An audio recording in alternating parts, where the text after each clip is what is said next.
Hello everyone, in today's video I will be narrating stories that I found off of Reddit. If you enjoyed this video, make sure you subscribe to my channel, like this video, and comment something down below. But without further ado, let's get straight into these stories. It was the middle of summer and my parents had left for the weekend to go to our house in the Cape Cod. It's about a 2-hour drive away, so it's no big deal for them to leave me alone for a few days. My mom had made some pulled pork and pasta for me to heat up to eat whenever, and I had some money if I wanted to order a pizza. Things were all good. The first night I was alone, I stayed up until 3 in the morning playing my console, so I woke up really late the next day. I checked my phone when I woke up and saw it was a little past 1. I had made plans to play some street hockey with my friends at 3, so I threw myself out of bed and stumbled into the shower. I take really long showers, so when my parents are gone I go mental. I was in there for about 45 minutes on my phone scrolling through social media when I heard my front door open. The bathroom is directly up the stairs from the back door, and the thing is pretty loud when it opens and closes. I immediately froze, since obviously I was supposed to be alone. I waited for about 2 minutes, ears trained and trying to hear anything else. Nothing. I figured it was just the wind or maybe my parents were home early, so I turned off the shower, wrapped my towel around myself, and slowly walked down the stairs to check it out. So the stairs to the kitchen are pretty tight and walled in. I can't see into the kitchen when I walk down. Even though my house is very old and each step on the stairs makes a super loud creak, I still took my time and tried to be as quiet as possible. I probably took 45 seconds walking down all 12 of the stairs. So when I get to the second to last stair, I take a little breath to compose myself. In my mind I knew I was being stupid. There obviously wasn't anything in the kitchen. There's no way I wouldn't have heard another noise, and there's no reason for them to still be in the kitchen even if there were burglars or something in the house. After sort of mentally chastising myself for being such a scared cat, I sort of chuckled to myself for being so stupid and just normally walked the last 2 stairs and turned the corner into the kitchen. Standing about 2 feet away from me in the middle of my kitchen is a man staring straight at me, perfectly still, with a massive smile across his face, just staring at me. The thing I remember most vividly wasn't his face or his smile but his arms. They weren't just at his side. He held them in the strangest, most abnormal position I've ever seen. I don't know why I remember this so much, but it's just the weirdest position someone could put their arms in I've ever seen. Honest to God, I think I almost had a heart attack right there. Looking back, I can realize how creepy this situation was, but in the moment I just took a step towards him and punched him as hard as I could in the jaw, sort of half slapping / pushing him towards the ground. The second I connected, I ran up the stairs, dropping my towel in the kitchen with my heart beating out of control. I sprinted into my room and locked the door behind me. I quickly put a chair up against the doorknob. Almost without thinking, I immediately called the cops and, nearly in tears, told the operator what happened. As I sat on the floor of my room, in practically the fetal position, staring at the door praying that a cop would be here soon, I noticed the light coming from the gap between my door had stopped. The guy was standing outside of my door. There's no words to describe the feeling I had. I was paralyzed with fear, watching the shadow across the bottom of the door shift in tiny ways. I stayed balled up, staring at the gap, praying the man would go away for what seemed like an hour. All the while, the operator on the phone was asking, "Hello, are you there? Hello." I didn't want to make a noise, and even if I wanted to move my arms to bring the phone to my mouth, I don't think I could have. Eventually the light returned to the gap and I heard the faintest of footsteps, slowly creaking the wooden floorboards as he walked down the hall. It was silent for minutes as I just sat there curled up, unable to even speak. I heard banging on the front door and the sound of 2 officers entering my house. I finally felt safe, and I opened the door to the 2 of them standing there. I almost cried. Nowadays my parents don't even leave me home alone anymore, thank God, and I check every lock on the house before going to bed. Even working with sketch artists and a few lineups, the police never found whoever was in my house. I have no idea what he wanted or who he was, but regardless, let's never meet again. So this happened in 2011, so the exact dialogue may have escaped my memory a bit, but the situation is something I'll never forget. Also, AIM was still pretty active during this time, and so was video chatting. This is important for later. I was on an online dating site and was talking to this guy. I was 31 at the time, he was 28. We talked for about 6 weeks before I gave him my phone number, and we took it online to calling and texting for another couple of weeks. 2 months after our initial chat we were texting, and he told me that he was out having a few beers at a bar near my house. He asked what I was doing and asked if I wanted to come out, but I had a very long day at work and didn't feel like like going to a bar. I invited him over to my place, which was stupid in hindsight, and after he finished at the bar he accepted. I figured I would be okay since I do keep firearms for protection and know how to defend myself if needed. I also had a webcam. I took a shower so I wouldn't smell like a water buffalo on a hot day, put on some makeup and got dressed to wait. He then called and said he was outside of my house. I clicked record on my computer's webcam program and turned off my monitor and wait to let him in. It's around 10 at night and he comes in and we go back to my bedroom because my living room was being remodeled.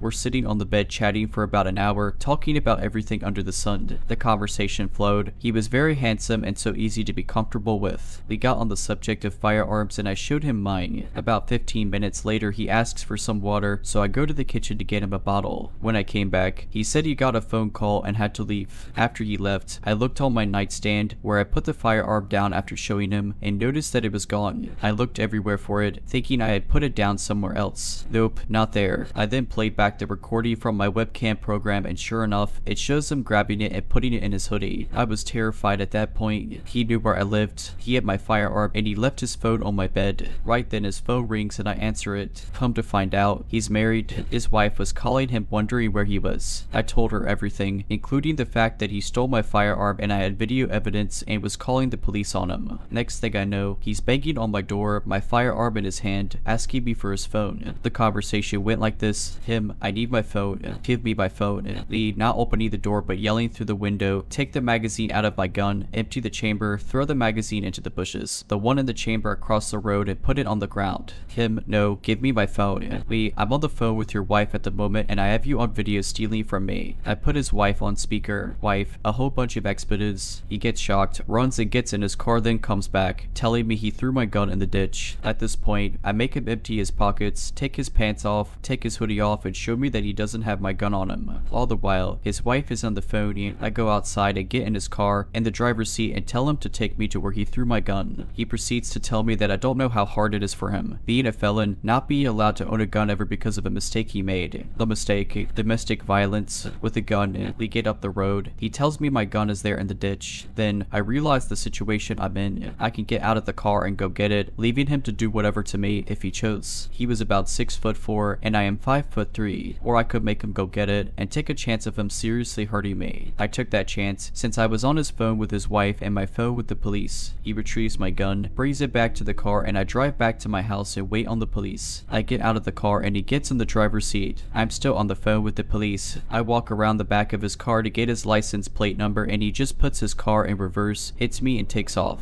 They found him later that evening. He still had the magazine and one in the chamber in his pocket, so now he's enjoying time in prison.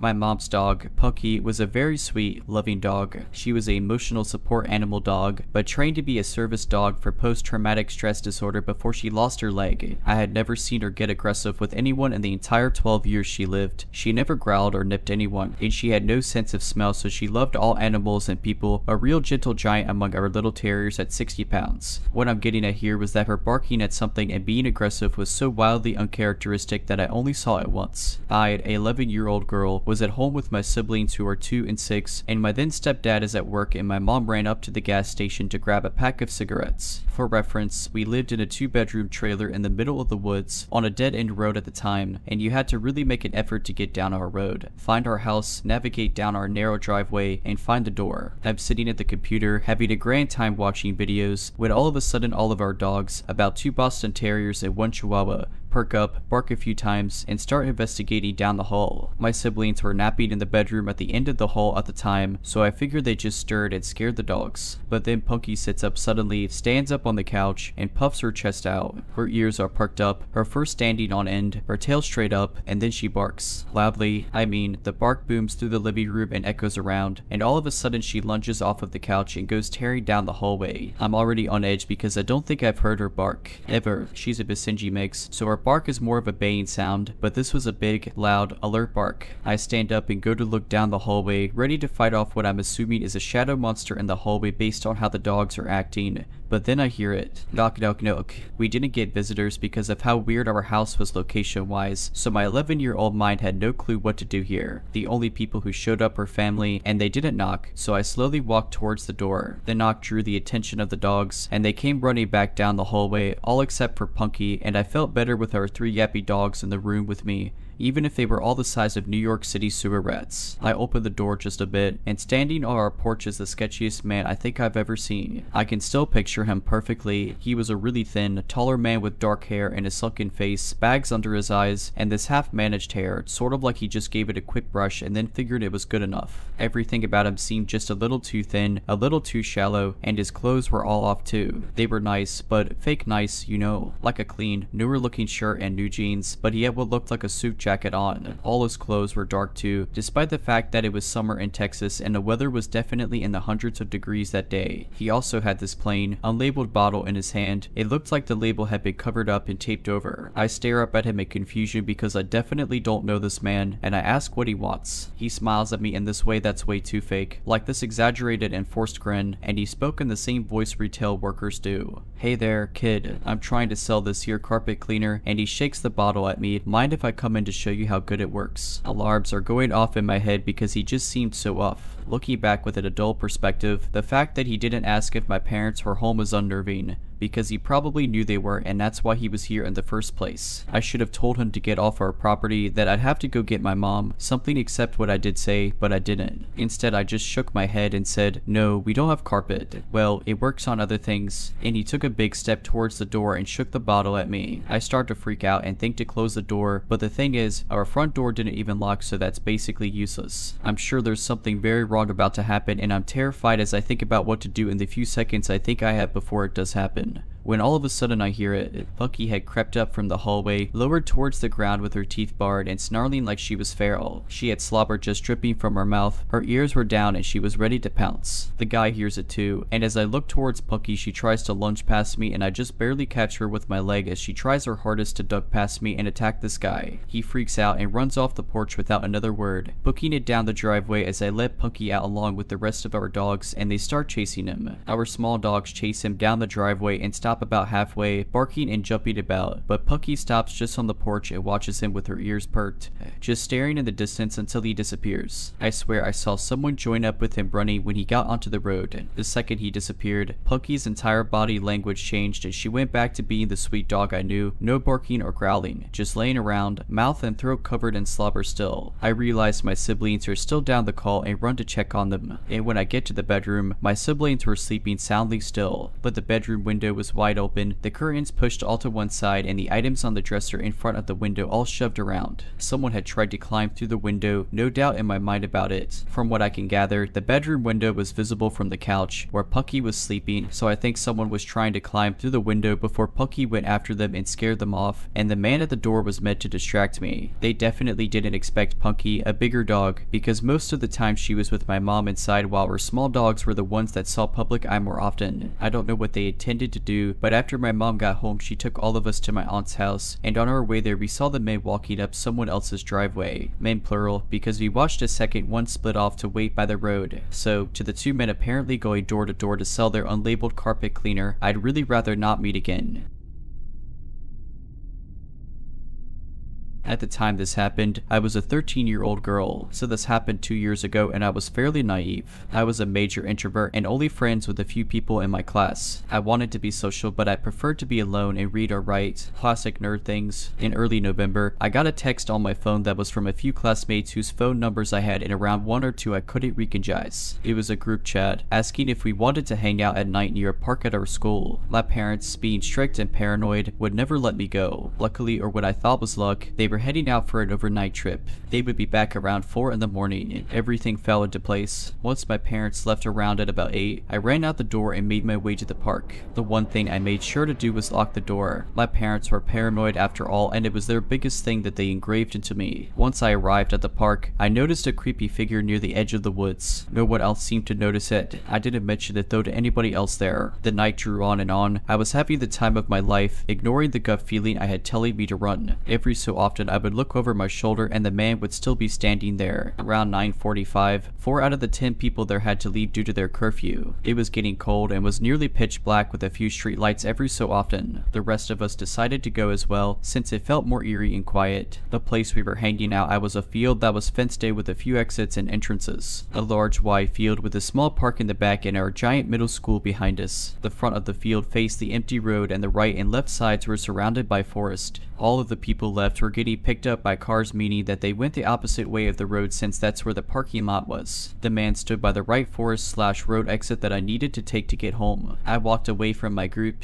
The man was probably early 40s, late 30s, dark hair with a beard. He was probably around 5'9", but at the time it seemed like he was 6 foot. He stood about 10 feet from the exit I had to take, so when I got close enough to it, I ran for about 30 feet through the exit and through the woods. Once I felt safe enough, I started to quickly walk through the woods, or at least get to the road. I heard a snap and a crunch from behind me. I stopped walking for a second and quickly checked over my shoulder. Around 15 feet behind me stood the very same man. He was walking slowly behind me, almost as if he was trying not to be suspicious, but it only made my fear worse. I turned around and walked so quickly I was basically jogging. I lived about 10 minutes away from the park we had hung out at and I wasn't athletic enough to run home. After around 7 minutes of walking fast, I was in my neighborhood. I knew that I could run to my house if I had to, so I checked to see if he was still trailing behind me. To my horror, he was only 5 feet away. I ran faster than I've ever ran. I could hear his footsteps behind me thumping across the concrete as he ran too. I dove down an alleyway I knew well and tried to lose him in a park, making my way home longer. I could hear his heavy breath followed by his footsteps as he tried to keep up. I cut through houses, backyards, and front yards. I finally made it to my house and flew up the steps. I looked behind me and he had just arrived at the bottom of my stairs. I unlocked the door and burst through it, shoving it closed behind me, and I heard him hit the door with his whole body. I ran around the house and locked all the windows, turned off the lights, and hid in my bedroom with a kitchen knife, just in case he got in. He didn't, luckily. If this was a better world, that's where my story would end, but it doesn't. After a few months, I haven't really told anyone what's happened since I don't want to get in trouble with my parents for sneaking out or anything. I didn't go out with anyone or any group anymore and my loner status returned. I began to write horror stories as a coping mechanism and never went out past 7. It was around February when a classmate of mine was sharing a story of some random man following her home on the bus. She described him almost the exact same as the man who had chased me home. Another girl mentioned that he sounded like the guy who stood outside the school and tried to follow her home. I didn't join it, but everyone agreed that he was just a weird guy. He was kind of forgotten, and eventually I moved on too. Around May, I was getting ready to walk to school when my mom pulled me aside and showed me a picture of a man. The guy who stalked me actually. She told me that he had been taken into custody 2 weeks ago for assaulting a child and had escaped last night. She told me to keep an eye out for him and to call the cops if I saw him. I was shaking the whole time I walked to school. It haunts me to know that if he had caught me, I would most likely be in her position or even dead. So, creepy nighttime stalker who liked to hunt down young girls and assault them, let's not meet again. For context, I'm in school still and work for my family member on certain weekends at a local college selling concessions at the stadium. It's about once or twice a month and the stadium is off towards the edge of town. It's Friday night. I just had gotten out of school and I had to go straight to work. I get to work for 4 hours, a half shift tonight, and my boss, who is my aunt, tells me we need more spoons for tomorrow's event. We sell ice cream, and these events have like 5,000 plus people at them. I say okay, I'll go grab them on my way home. The only store open with heavy duty spoons is all the way on the other side of town, and I still wanted to go meet up with some of my friends and mess around. I decided to take the faster but more sketchy way around the outskirts of town. I live in a weather bipolar state. It snowed last night, but I figured the roads would be fine enough even if they weren't plowed. I take off to the store and the first 5 minutes go by and nothing is wrong. I haven't seen a single car or any buildings the entire time, but keep in mind it's approaching 9 in the night and I'm on the outskirts of town. And no one really takes this way in case they really have to. All of a sudden I see something in the corner of my eye and it looks like a man, roughly 5'8" I'd say, wearing shorts, a shirt, and a backwards hat. He's in the ditch, walking in snow when it's 10 degrees out. My first thought is to pull over, but I'm on the phone with my mom at the time and she warns me not to as some things have happened before in this town. An example, a couple years ago a college girl was kidnapped and found dead rolled up in a rug in 2014. I consider stopping, but for some reason I tell myself not to. too. I wasn't really worried about anything. I'm a young dude driving a big pickup truck. Last type of person anyone would want to harm, right? I passed the man, going about 40 miles per hour. I drive not even 500 feet past him, and immediately, a car that I did not see at all before turns on and pulls out of a field entrance off the road and starts to follow me. At first, I thought I just was focused on the man in the ditch and didn't see a road, and that's where they come from. But I later found out there was not a road there. Now, again, I'm not super worried. I didn't feel it was a threat yet. I start to approach the town again and have to take some turns to get where I'm going. I turn left, the car turns left. I turn right, car turns right. I go around a roundabout and skip my turn and go twice as no one else was there. Car follows. At this point, I start to worry a little, but maybe they just need to go to the store also. I then pull up to a stop sign. Keep in mind, I wasn't on the best side of town either, may I add. I turn without my turn signal. The car follows. Now, at this point, I should have went straight to the police station, but I still didn't think much of it. I'm 2 miles from the store, where plenty of people will be. I take a few more turns, and the car continues to follow me. I completely blew a stop sign at a non-busy intersection, and the car does a quick stop and go and catches up. At this point, I'm 2 turns until the store, so I'm still not worried. I turn into the store, and the car turns also. The store also has a gas station, so I pull there first to act like I was getting gas. The car sets off to the side of the road, in between the gas station and store, and just sits there. I wait about 10 minutes, and the car doesn't move. At this point, I start to get worried. I'm a young kid alone at night near the bad side of town. I call my friends I'm supposed to meet up with later on, and give them the license plate for worst case scenario, then take off to the store. I cross the street, and the car comes straight behind me. I'm freaking out on the phone, not knowing if I should call the cops or not. I go and park as close as possible to the store, and the car parks 3 rows behind me and a couple down. It's getting late at this point, and the store's closing soon. There's only a couple others in the lot. I turn my truck back on and go park on the complete opposite side of the lot. Get out, and I completely bolt inside of the store. I'm not super overweight, but I'm not skinny either. I'm about 6'1" and 200 pounds. Who would want anything to do with me? I get spoons, take my time in the store. I go to call my friends to walk back outside, and my phone is dead. I look out the sliding doors, and suddenly there's a white van next to my driver's side. Looks like no one's in it, but the back windows are covered and it's running. Big red flag. I run to customer service and explain everything, but they think I'm some young kid messing around. At the time, I didn't see the original follow car, but no way am I going outside with that van next to my truck. After waiting what seemed like hours, in reality about 30 minutes, the van pulls forward and the original car appears from the side of the building. They came from the in-store Starbucks window and talked, and both drove off. I wait another 10 minutes and dash outside. I speed to my friend's house, and when I get there, I park in his garage. My one buddy asked why there's a big orange mark on my tire, and my heart sinks. When I was inside, the follow car must have marked my tire. After inspecting rest of truck, we find a small pipe dropped in the bed of my truck surrounded by snow. It was about 2 inches wide and I'd say about 18 inches long, wrapped in duct tape. It was not Mike. I was alone, no phone, scared, in a part of town I'm not familiar with. I try to laugh it off, but now that everyone's asleep I can't help but think what would have happened if I walked outside. I've always been sort of ego boosted on the fact I'm a chubby fat dude that no one would want to mess with, but after tonight I realize anyone can be targeted. This takes place around 10 years ago when I was like 8 or 9. I lived in a pretty bad neighborhood in what was at the time a really run-down city. It wasn't good, but it wasn't bad at the same time, just a few bad apples in the tree. Anyways, enough background on the neighborhood, now onto the main story. My friends and I loved to play outside. It was the only thing we could do. No one in the neighborhood could afford any sort of electronics or any sort of fun machine to play with. We loved to just run through people's yards, cutting through houses if they just so happened to leave their door open. Now looking back on it, it is probably the dumbest thing kids our age could have been doing in a neighborhood like that. This story has nothing to do with running at people's houses, just wanted to let you know how dumb of kids we were. Well, on one fateful day, we were playing hide and seek with 4 of us hiders and 1 of us a seeker. We thought it would have been a funny idea to go to the other side of the neighborhood so that the seeker could never find us and we'd win. We like to call that part of the neighborhood the rich part because they had 2-story houses over there and a forest with a creek in it. We were just doing our usual thing, cutting through people's yards and jumping fences,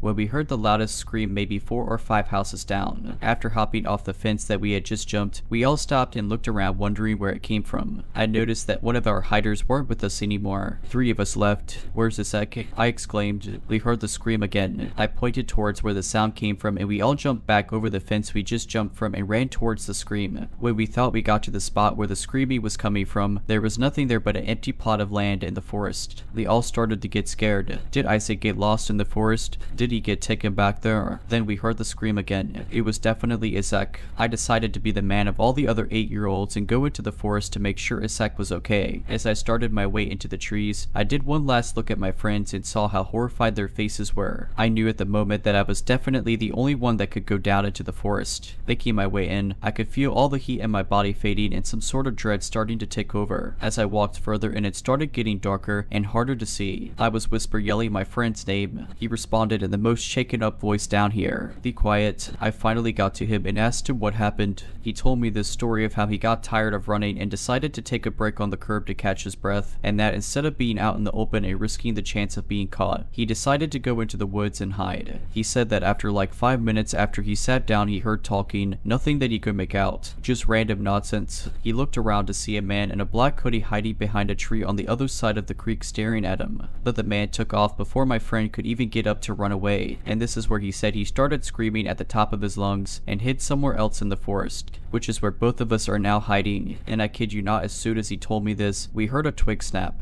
We both look up to see the man looking for us in some of the shrubbery on the forest floor. I couldn't make out any facial expressions or anything on his face. For a matter of fact, I could see he was holding some sort of blade. I couldn't tell if it was a stick or a machete. All I knew is that we needed to run, so when he turned his back we got up and started running. We didn't care how loud we were, we just knew that we needed to run. We got out of the forest and told all of our friends to run as fast as they could down the street. We kept running until we got to the other side of the block and we all turned around to see the street empty. No one, not a single car, and from a distance you could hear a roar, or like a very loud engine. Shortly after that initial roar, a silver Mustang with the darkest windows comes peeling around the corner faster than I've ever seen a car go, headed straight towards us. I've never had my body tighten up like it had at that very moment when I knew it was the same guy from the forest. I told all my friends to split up and run into people's yards to hide, so as we were all hiding and running through alleyways and jumping fences you can still hear his engine. It was like he was targeting only me. I can't even tell you how far I ran. I got to the point where I didn't even think I was in my neighborhood, but still I hear his engine coming up on me, so I ran more. I was exhausted. The sun finally started to set and I could hear his engine fade, almost like he had forgotten about me or just had given up. I start making my way back home scared out of my mind, checking my back every so often to make sure I wasn't being followed. Once I made it home, I went right to bed to cry myself to sleep, and for months after that, that silver Mustang would follow us, stalking every corner that we played on. We'd see it at our school, at the grocery store. It could have been a coincidence that our little minds are now perceiving things around us, but either way I think he was stalking us. Nothing actually came of him following us. He never did what he did that first day, but it was still so scary seeing that car everywhere we went.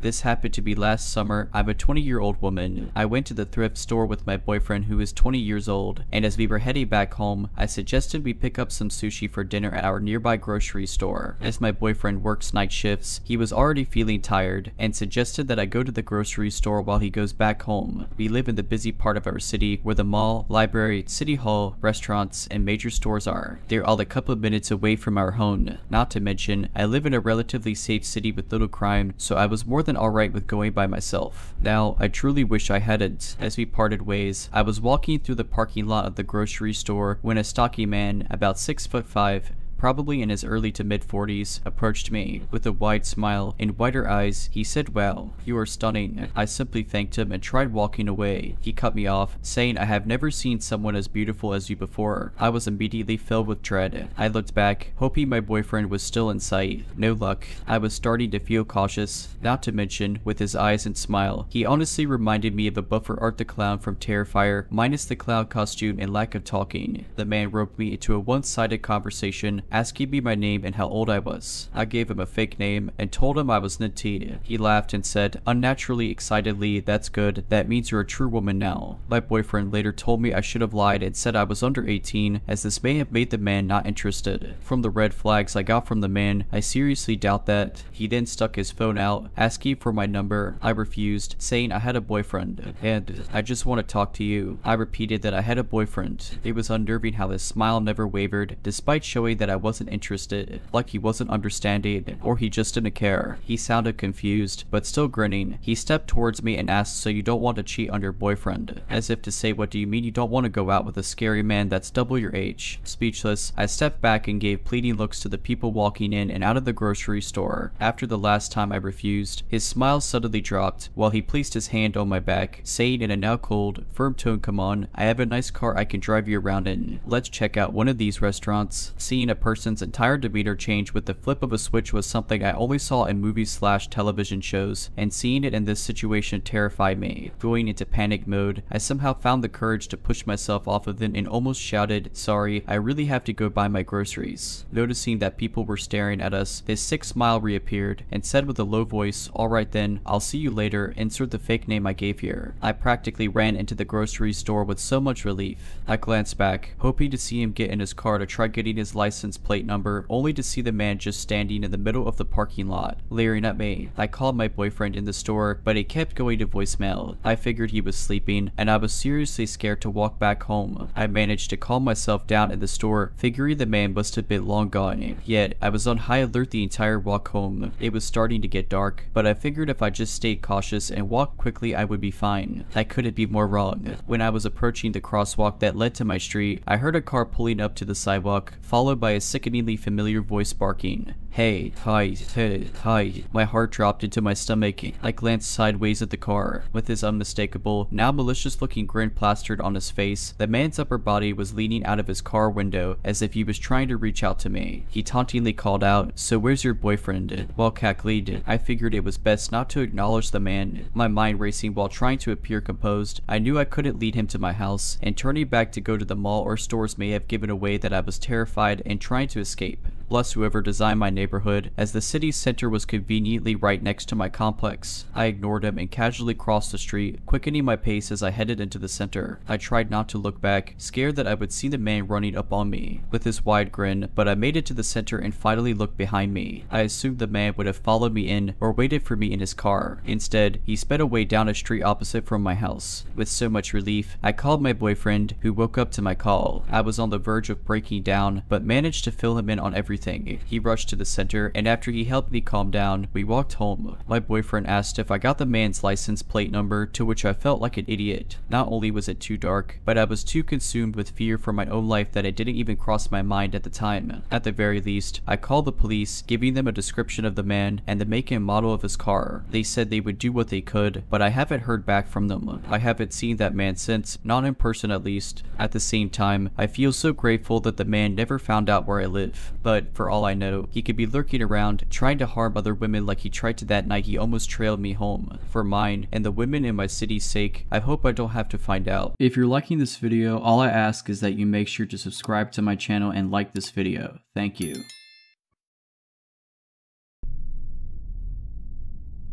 Almost a year ago, I was an opener at a resort, clocking in before 5 in the morning each day. The resort is located inside of an affluent neighborhood in a very wealthy town/suburb. Employees had to park in one of two parking lots at either ends of the property, and the lot I chose was adjacent to a long and windy road outside the resort which lead to the rest of the neighborhood. The road and resort were separated by a short range of brush and trees that no one ever walked through. I'd arrived one morning per usual and put the car into park with my headlights still on. The lights in the lot were ever on in the morning since no one else really showed up before 6 in the morning when the sun was out, so it was usually always dark at the start of my walk. Save for security, I was one of the first employees to arrive on the property each morning and was usually completely alone in this particular parking lot at this time. This morning didn't seem any different. I had my hand literally at my keys, my brain in the process to turn off my car, when I noticed a young girl, maybe like 14 or 15 years old, come scampering. Her body language was the exact definition, run with quick light steps, especially through fear or excitement. Through the span of trees that separates the resort from the outside road, she was directly in front of my car, and my headlights illuminated a clear view of her in the pitch black. She looked like she was in high school, had long, blonde hair, and was wearing a jacket with pajamas maybe, like she just walked out of a house. One thing about her that bothered me was that she wouldn't stop laughing and smiling. I couldn't hear her laughing from outside the car, but she was visually giggling at something I wasn't aware of or could see, and it was so unnatural. She occasionally glanced behind her as if someone else were there waiting away from the headlights. She then waved at me like it were a normal gesture at this time and then immediately ran to my passenger side door. This all happened in a matter of seconds, and I wasn't really sure what was even happening besides my anxiety spiking. I know I simultaneously yanked the speaker cable from my phone to shut whatever song had been playing off while grabbing for the lock button. I remember feeling panicked for never remembering if it's up or down to lock when the girl began pulling violently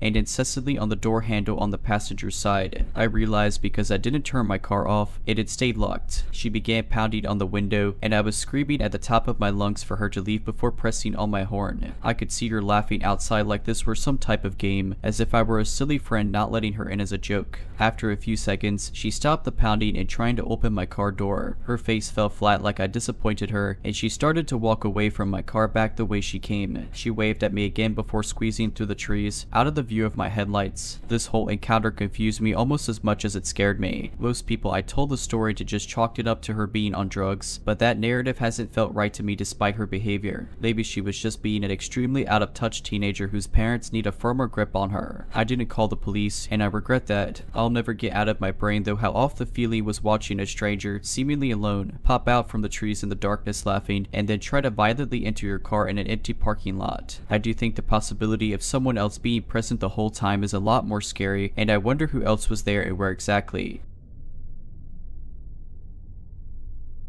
My mother was stationed at Kadena Air Force Base around the late 2010s, and being a military child at the age of 12, my life had reset once again. I didn't have friends again, and I had to learn an entire new neighborhood. I didn't really have anything that made me ecstatic, that is, except the Pokemon League held on base. It was ran by a few people who earned their judge cards from Nintendo and held tournaments and just open game nights. It was really fun picking up the card game, playing in the video game. They even had a small gym and Elite Four system. I made a lot of friends, and one of them was one of the judges, who I am thankful still to this day, because if it wasn't for him, I may not be here right now. The judge in question, who we will call the professor for the sake of anonymity, was a nice dude. He was the youngest of the three and wore a white professor getup. He looked maybe on the edge of his teens, early 20s with dark hair and glasses and a skinny frame. He was extremely helpful to newcomers, sort of like the big brother we could all look up to and strive to be in our children's cars and video games, even if his game name of the professor was a bit nerdy even for me. He was always one of the last people to leave, helping to clean up, and he supposedly lived nearby. This last thing is important for what's about to happen. It was a bit of a colder night when the event ended. I was sitting outside in the parking lot, scrolling through memes my friends texted me as I waited for my parents to arrive to pick me up. I was just kinda zoning out as the time clicked by when I heard someone nearby. Hey girl, you play Pokemon? I would look up at some really big dude, kinda chubby looking. I saw him every now and then in the events, and he didn't really stand out too much. I give a small nod, said yeah I do, as he gives this wide smile, like creepy wide. He starts walking forward, and I am hit with this nasty stench, like bad body odor. I blink a bit as I see he's walking from a black sedan with its back door open. I got this cool card collection. Come here, let me show you. Now, my parents have always taught me stranger danger, but my kid brain thought, hey, he went to events and I saw him, so he should be fine, at least so I thought, until he grabbed my wrist and started to drag me to the sedan. To say I immediately started screaming is an understatement. Stinky didn't care though. He was still dragging me, saying how I will have fun and throwing out things about trading cards, like someone listening would think that he was dealing with a whiny kid. I honestly thought that I was going to be taken and I would never see my mom and dad again, that I would be on the back of a milk carton and never seen again. Silly, I know, but I was rather sheltered about dying and death at that time. Thankfully, the professor had walked out at that very moment, presumably on his way to walk home. All I know is I hear the sound of fabric hitting this dude's face as the professor had swung his professor coat right into the dude's face. I feel his hand go to where the dude's grabbing my arm, and I see his hand grab Stinky's pinky finger and yank back. Hard. Stinky let go and yowled like an animal as Professor pushed me back behind him as he yanked his coat off of the dude. He then kicked at the back of the dude's knees as he caused him to buckle as Professor grabbed his wrists and pulled back on them. Stinky groaned and even more pained as Professor looked at him with just a cold look in his eyes. The big brother figure was gone and something else in its place, and I think I was a bit scared of it. Professor's tone of voice when he spoke didn't help either, like icy daggers lingered with his words against Stinky. If I see you back here, or doing this stuff to my charges, this will pale in comparison to what Japanese prisons will do to you. Stinky would scramble away and get into his car and peel out of the parking lot. Professor glaring at him until he was out of sight. He would then guide me inside of the venue and buy me some fish and chips and sit down with me until my parents arrived. That cold persona he had when he kicked that dude was gone, back to being the big brother I knew. To be frank, that frightened me. I didn't quite understand why the teenager was so aggressive.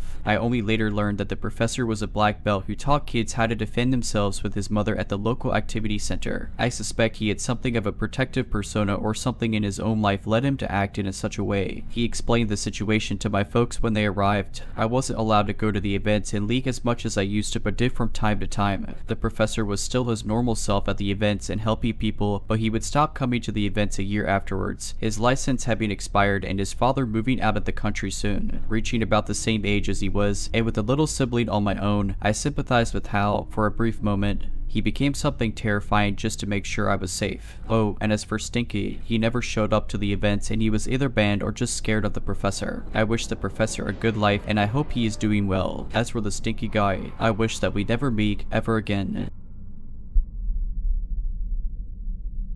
I was a 17-year-old girl at the time, and my boyfriend, who was named Joe, is 19, his brother Joe is 16, and his friend Doug is 20. Lee and my boyfriend just did a major cleaning of my house. To celebrate, we wanted to go to the creek on our day off to relax and enjoy ourselves. The creek we went to was secluded, outside of the town and in what we call distracts. There was never very much traffic and not many houses in the surrounding area. This creek is amongst the more popular hangout spot when it gets warmer, but it's government property and open to public. It's really hard to get into in almost a mile walk to make it going through ruts and big pond like mud puddles, so you were forced to walk it if you didn't have a truck that was especially good at mudding and easy to maneuver. The last person we heard attempting to drive down the path flipped their truck and no one ever attempts to drive down it. It was later in the evening and getting dark, so we were going to try to build a fire to warm up after we swam. We were there maybe 30 minutes when we start hearing trucks and seeing lights in the woods like someone was driving down the path to the creek. When we arrived, no one was there and the last car was leaving. We soon see this lanky man stumble down the path with a bottle of whiskey. At first, we thought he might have been a teenager around our age just trying to find someone to hang out with and stumbled across our path. It was just a coincidence. We soon learned he was a 26-year-old guy and we told him our respected ages, which was the first flag because he offered us alcohol even though we're underage. Although proven not to be poison or anything, it was just strange. He was very persistent with helping us start our fire. He mentioned how he could go grab his machete out of his truck to chop the branches or to go to his camp where he had 5 gallons of hand sanitizer. But soon after he mentions going to get the hand sanitizer, he mentions that he hasn't been to the creek in a while lately, about a year. My question is though, who has hand sanitizer in large quantities stored at a camp that is not permanent or permitted since it's government property? As we continue to talk and kind of learn a little bit about each other, this man was meticulously not telling us who he was but with anything we said he would relate to, like living on the same road as my boyfriend when he lived with his dad, but my boyfriend didn't know who he was even though we live in a small town with a small population. Only after my boyfriend had mentioned it. Also said he was from the same town I grew up in, which was almost 2 hours away in a very populated town, so seemingly like a serial peer or trying to relate to us to gain our trust. Eventually he asked why we haven't asked him his name yet, and we proceeded to not tell us anything about his name or who he is, but claimed that we have done this all before, like we have been in the same place with him before doing the same thing. We have not been to this creek in almost a year, and I only went one time before and do not remember him. He acted like he was stuck in a time loop. He claimed that he knew us all already. I just moved to this town and don't know very many people and stay very much so to myself, so I remember a lot of the people I meet. What made it worse was the smiles he was giving all of us when no one else was looking. It was bone chilling, and he knew we were kind of freaked out of him and he would make sly comments that we didn't really pick up on. After that we decided it was time to leave as Joe had school in the morning. As we were walking up the bank of the river, the man whispered into Doug's ear that if we kept asking questions we were going to find out something we didn't want to, and mentions how we are all scared of him and that he can tell,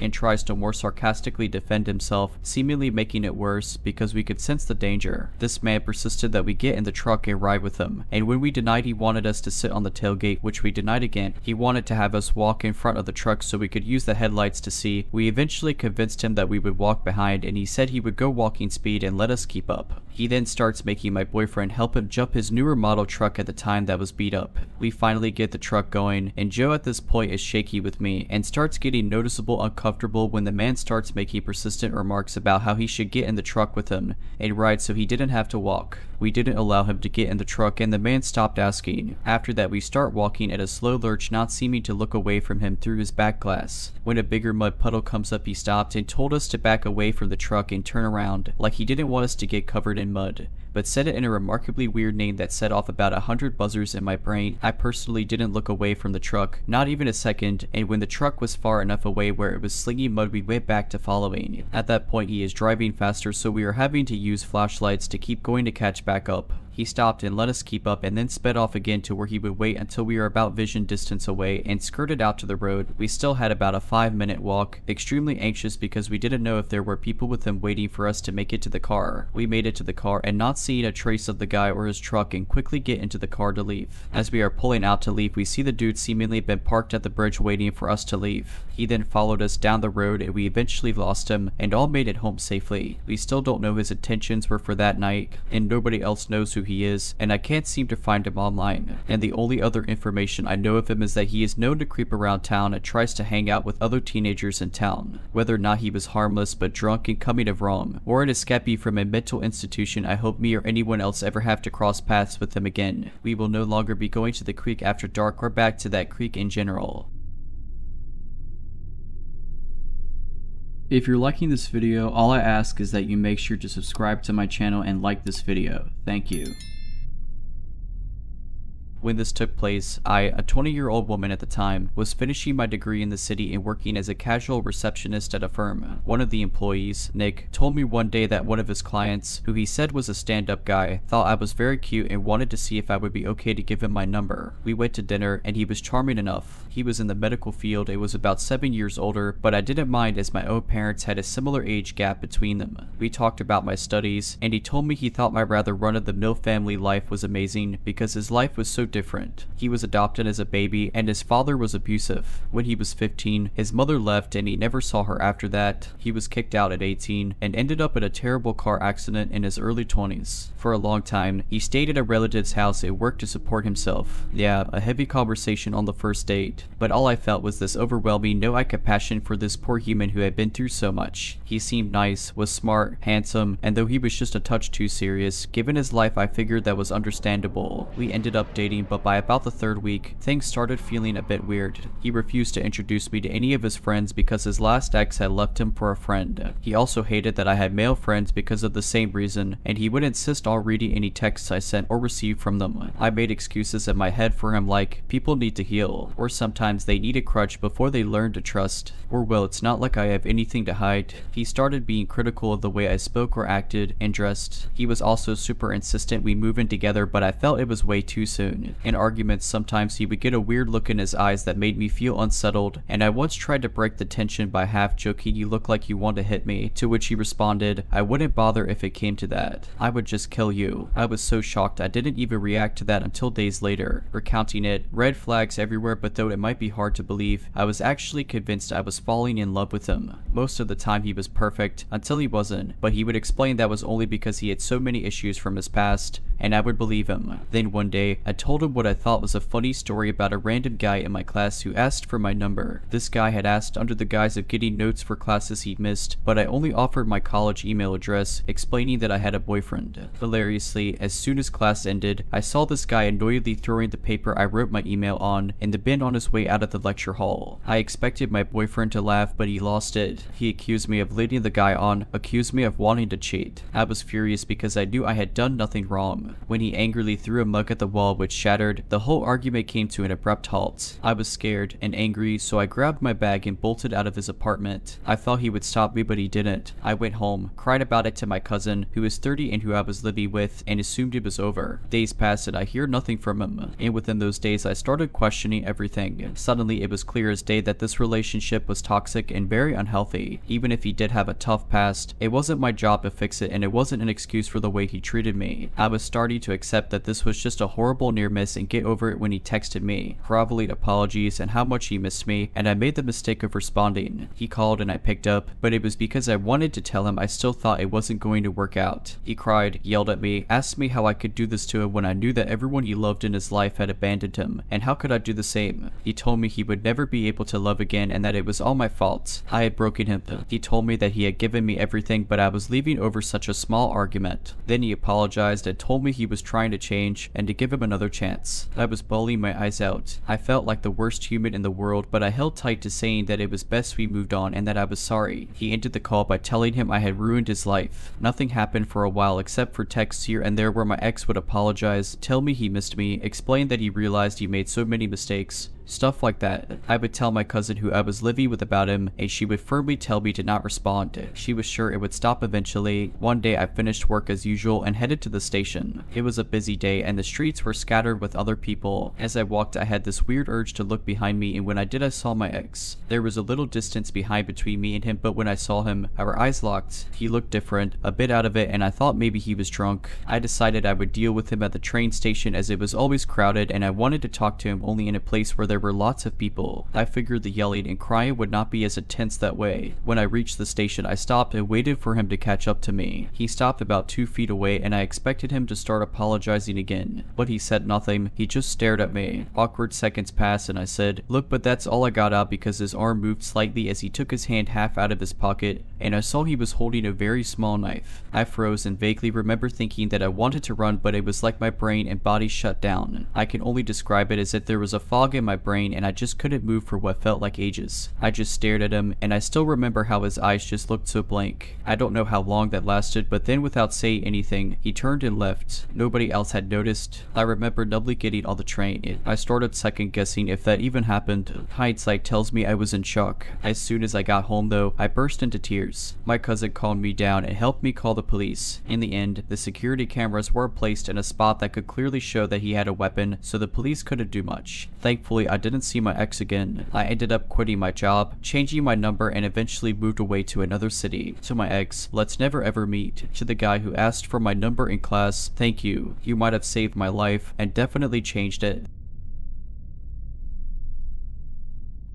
This story happened a few months ago. At that time, I had moved out of my house for a professional reason, but I had to wait a couple of months before moving into my next house. To spend this time span, and since I could work from anywhere, I rented my very close friend Amy's holiday family house, which is otherwise empty, located in a village I grew up in the countryside. I know this family and their house very well since I was a small child. The house is rather large. It has 2 floors and 5 bedrooms. It is located in a quiet, or even remote, area of the village, only surrounded by forest and other empty holiday houses. While planning this, I was aware this setting could be scary being a single 27-year-old woman, but I hate to restrain myself in life because of unjustified fears, so I instead took a few measures to feel more safe. Before moving in, I had planned to go on a complete checkup of all the doors and windows. Once done, I would look into every room, under every bed, and inside all the wardrobes. This way, I could be certain that the house was perfectly empty at that moment, and would stay so as I would be very careful with closing doors and I knew there were no spare keys, so that when at night I would be scared, I could reason with myself and know that it is only in my head. I was accompanied by my mother to proceed to the checkup, as she lives close by. We faced a problem rather quickly while verifying doors and windows. 2 glass doors from the patio were malfunctioning,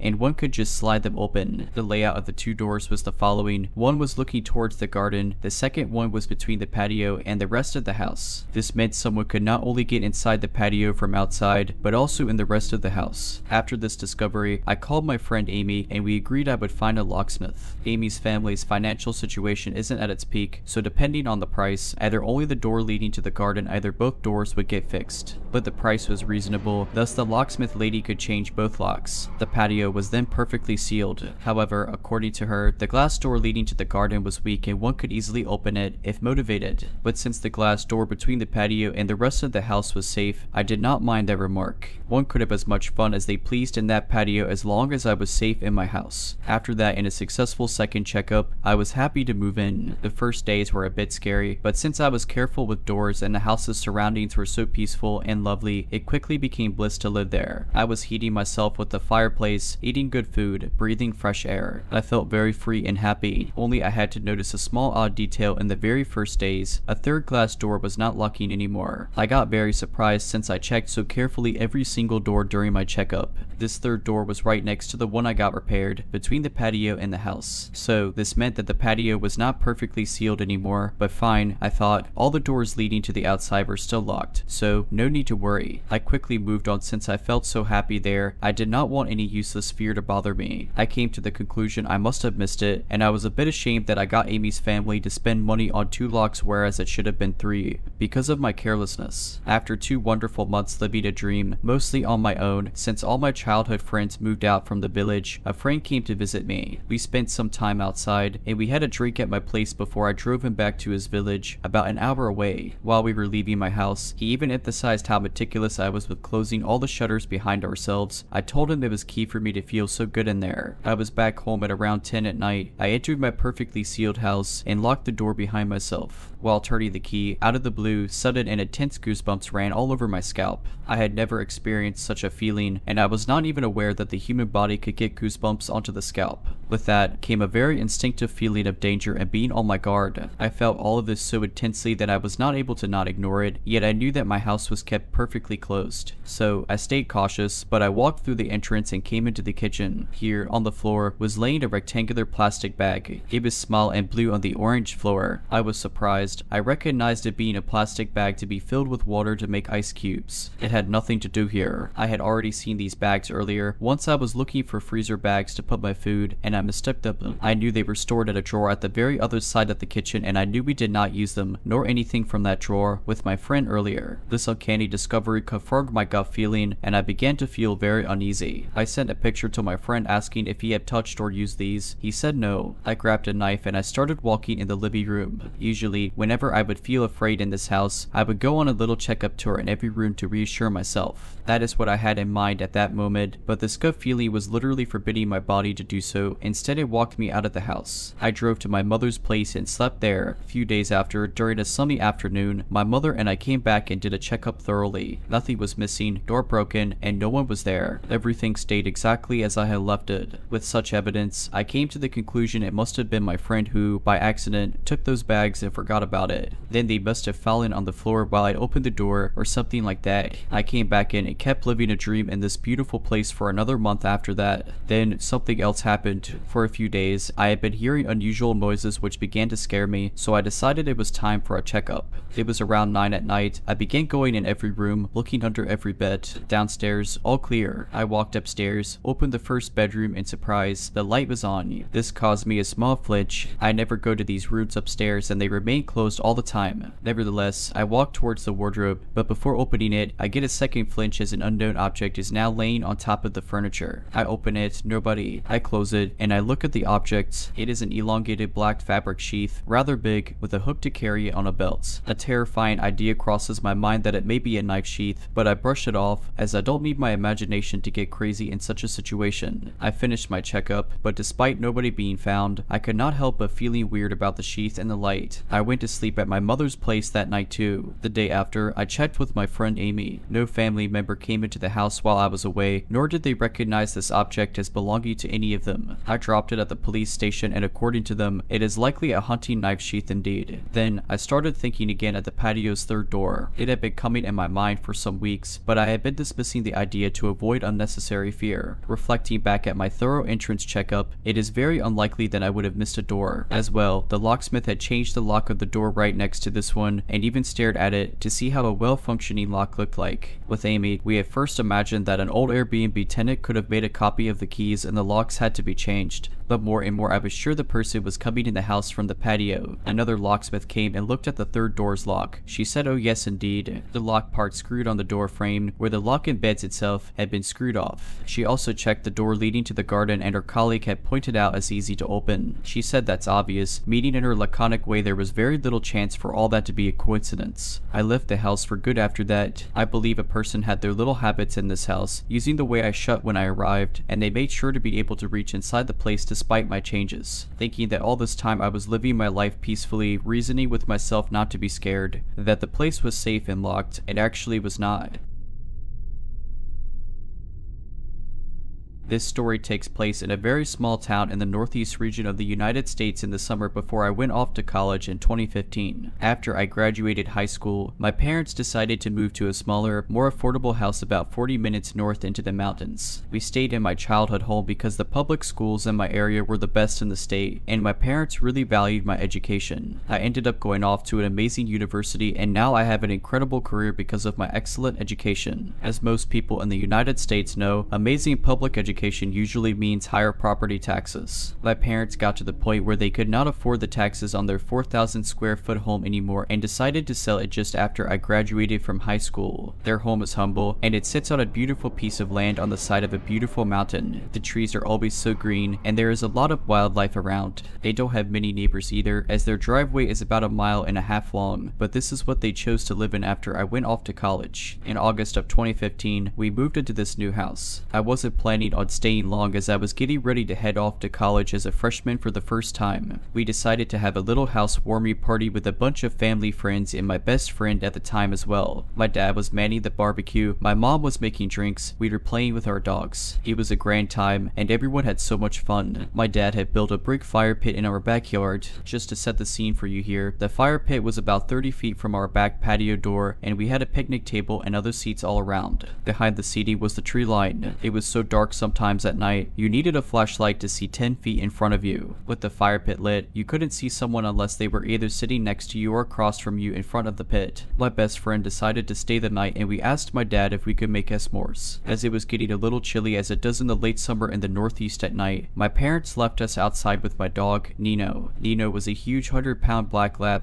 / pit bull mix. He was such a loyal and incredible dog that my dad trained as his right hand. He was our protector as he could run extremely fast, was very strong, and alerted us when something went bump in the night. Side note, he passed away a week before I got married in 2022. He was 17 years old and lived an adventurous life with my parents, hunting squirrels, laying out in the sun, and running amok. Nino laid in between us, facing the tree line, and my best friend was to my right. Our backs were to the dark, dense tree line. Our first mistake, we were laughing, joking, and eating s'mores together, planning for the future, and generally excited about going off to college together. She decided to play some music, and we just relaxed, feeling content and at ease. It was the perfect summer night, until Nino started growling. I saw his ears perk up and his head jerk to the side. He then sat up and continued to growl. My best friend and I both looked at each other, thinking Nino just saw a stray animal or something non-threatening. This area was known for lots of deer and rarely a coyote or wolf. As he was trained to help my dad hunt deer, we assumed it was a buck or fawn in the distance behind us. We went back to singing along to the music playing and talking about our fall 2015 class schedule. Again, Nino started growling. Our second mistake, we did not call out for my dad. We didn't even think there was a problem until Nino started barking repeatedly. This time, louder and more vicious. He stood up and started barking as if alerting us to activity beyond the tree line that we could not see. We stood up as well, the fire obscuring our view. My best friend took her phone, paused the music, and turned on her flashlight. She started to walk towards the edge of the tree line with Nino by her side, still growling and barking, alerting us to not go any further and to call for help. We stood still in silence, listening. I was too afraid to even breathe at this point. She started walking into the woods, and when she shined her flashlight, she saw a figure, someone peering behind a tree. A man with a green shirt and green pants on, about 5'11" with glasses too. We screamed and ran as fast as we could inside, leaving the fire unattended and this creepy man behind the tree. What we did not know at the time is where this man came from. We crashed through our front door, breathless with Nino tailing behind us, and startled my mother, who was washing dishes and cleaning up from the party. She was talking to my dad about something they saw on the news, and I think we cut him off mid-sentence to explain that there was a man dressed in all green lurking behind a tree in the woods. We didn't know how long he was there or if he was still there, but we were both crying. I remember feeling extremely sick, like I was going to throw up. My dad jumped up, grabbed his shotgun and headlamp, and ran outside with Nino. My mom gathered us into the living room, shut all of the lights in the house off, and locked the doors. She told us to be quiet and that she was going to call 911. As she did that, my best friend and I shook in fear. We were anticipating gunshots and screaming, but never heard any. My mom, now on the phone with 911, described what we saw to the operator. I heard my mom say "oh" in an alarming way. At this point, my dad came back inside, and my mom let him know that the police were on their way to us. Being in a small town on the mountain with less than 10,000 people means that we don't get our own police force. We get the state police every time there is a call made to emergency responders. My dad put his gun away and waited outside for the police to show up. To our bewilderment, they didn't just send 1 police officer, but 10 in an entire SWAT team and helicopter to circle the area. We were rightfully terrified. I was practically having a panic attack at this point. The police officers came inside our home and asked my best friend and me what the man was wearing, what he looked like, if we were able to discern any scars or tattoos. We explained the weird matching green outfit and the glasses. The officer excused himself and alerted the police and SWAT members outside of our description. They started to search the woods behind our home with guns drawn, flashlights, and the helicopter circling above. They advised us to stay inside and that they would let us know when / if they found something. After about 25 minutes, we got another knock on our door. It was not 1 but 2 officers this time, and my dad let them in and they began to explain the situation. One officer explained that we must have seen on the news that a convicted felon from the prison about 20 miles away escaped into the mountains. The police set up a perimeter 10 miles around the prison, but the convict escaped them yet again. The outfit the man was wearing as well as our description signaled to them that the escaped convict was 100% lurking through our remote, densely wooded backyard that night. The all-green outfit was a standard issue for prisoners in my state then. They did not, however, find the man near us after 25 minutes of searching. He was still out there. The officers let us know that they were going to have a squad car stay and watch our house for a few days as they were unable to locate the fugitive, and believe he is still an active threat to our safety. That night and for 3 nights after that, we all slept in the living room together. My dad's shotgun was within arm's reach of him at all times. Later that week, we got another knock on our door from the officers stationed outside of our home. They let us know that the man was back in police custody and that we were safe. They advised us to get security cameras and how sorry they were that this happened to us. If you're liking this video, all I ask is that you make sure to subscribe to my channel and like this video. Thank you.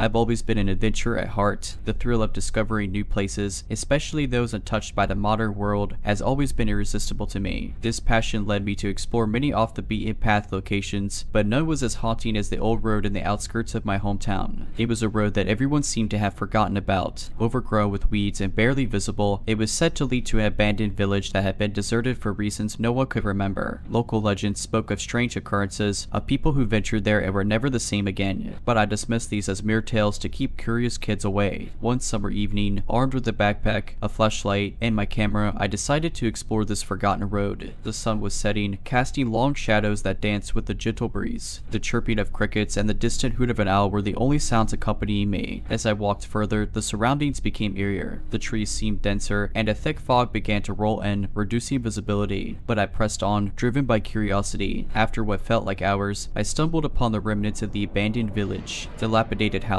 overgrown with ivy, stood as silent witnesses to a time long gone. I began to explore the houses, each telling its own story. Old photographs, children's toys, and other personal belongings were scattered around, as if the inhabitants had left in a hurry. But as I delved deeper, an unsettling feeling grew within me. It felt as if I was being watched. Shaking off the feeling, I continued my exploration. But as I entered one particular house, the atmosphere changed drastically. It was colder, and a pungent smell filled the air. In the living room, I found a journal, its pages yellowed with age. The entries spoke of a happy family, of daily life in the village. But as I flipped through, the tone became darker. The writer spoke of strange figures seen at night, of whispers in the wind, and of villagers disappearing without a trace. Suddenly, a loud bang echoed through the house. I jumped, my heart racing. I strained my ears, trying to identify the source. It sounded like footsteps, but not of a human. They were uneven, heavy, and seemed to come from all directions. Panicking, I grabbed my belongings and rushed out of the house. The fog was now so thick that I could barely see a few feet ahead. The footsteps grew louder, closer. I ran, my breath ragged, my mind racing. Every shadow, every rustle of the leaves made me jump.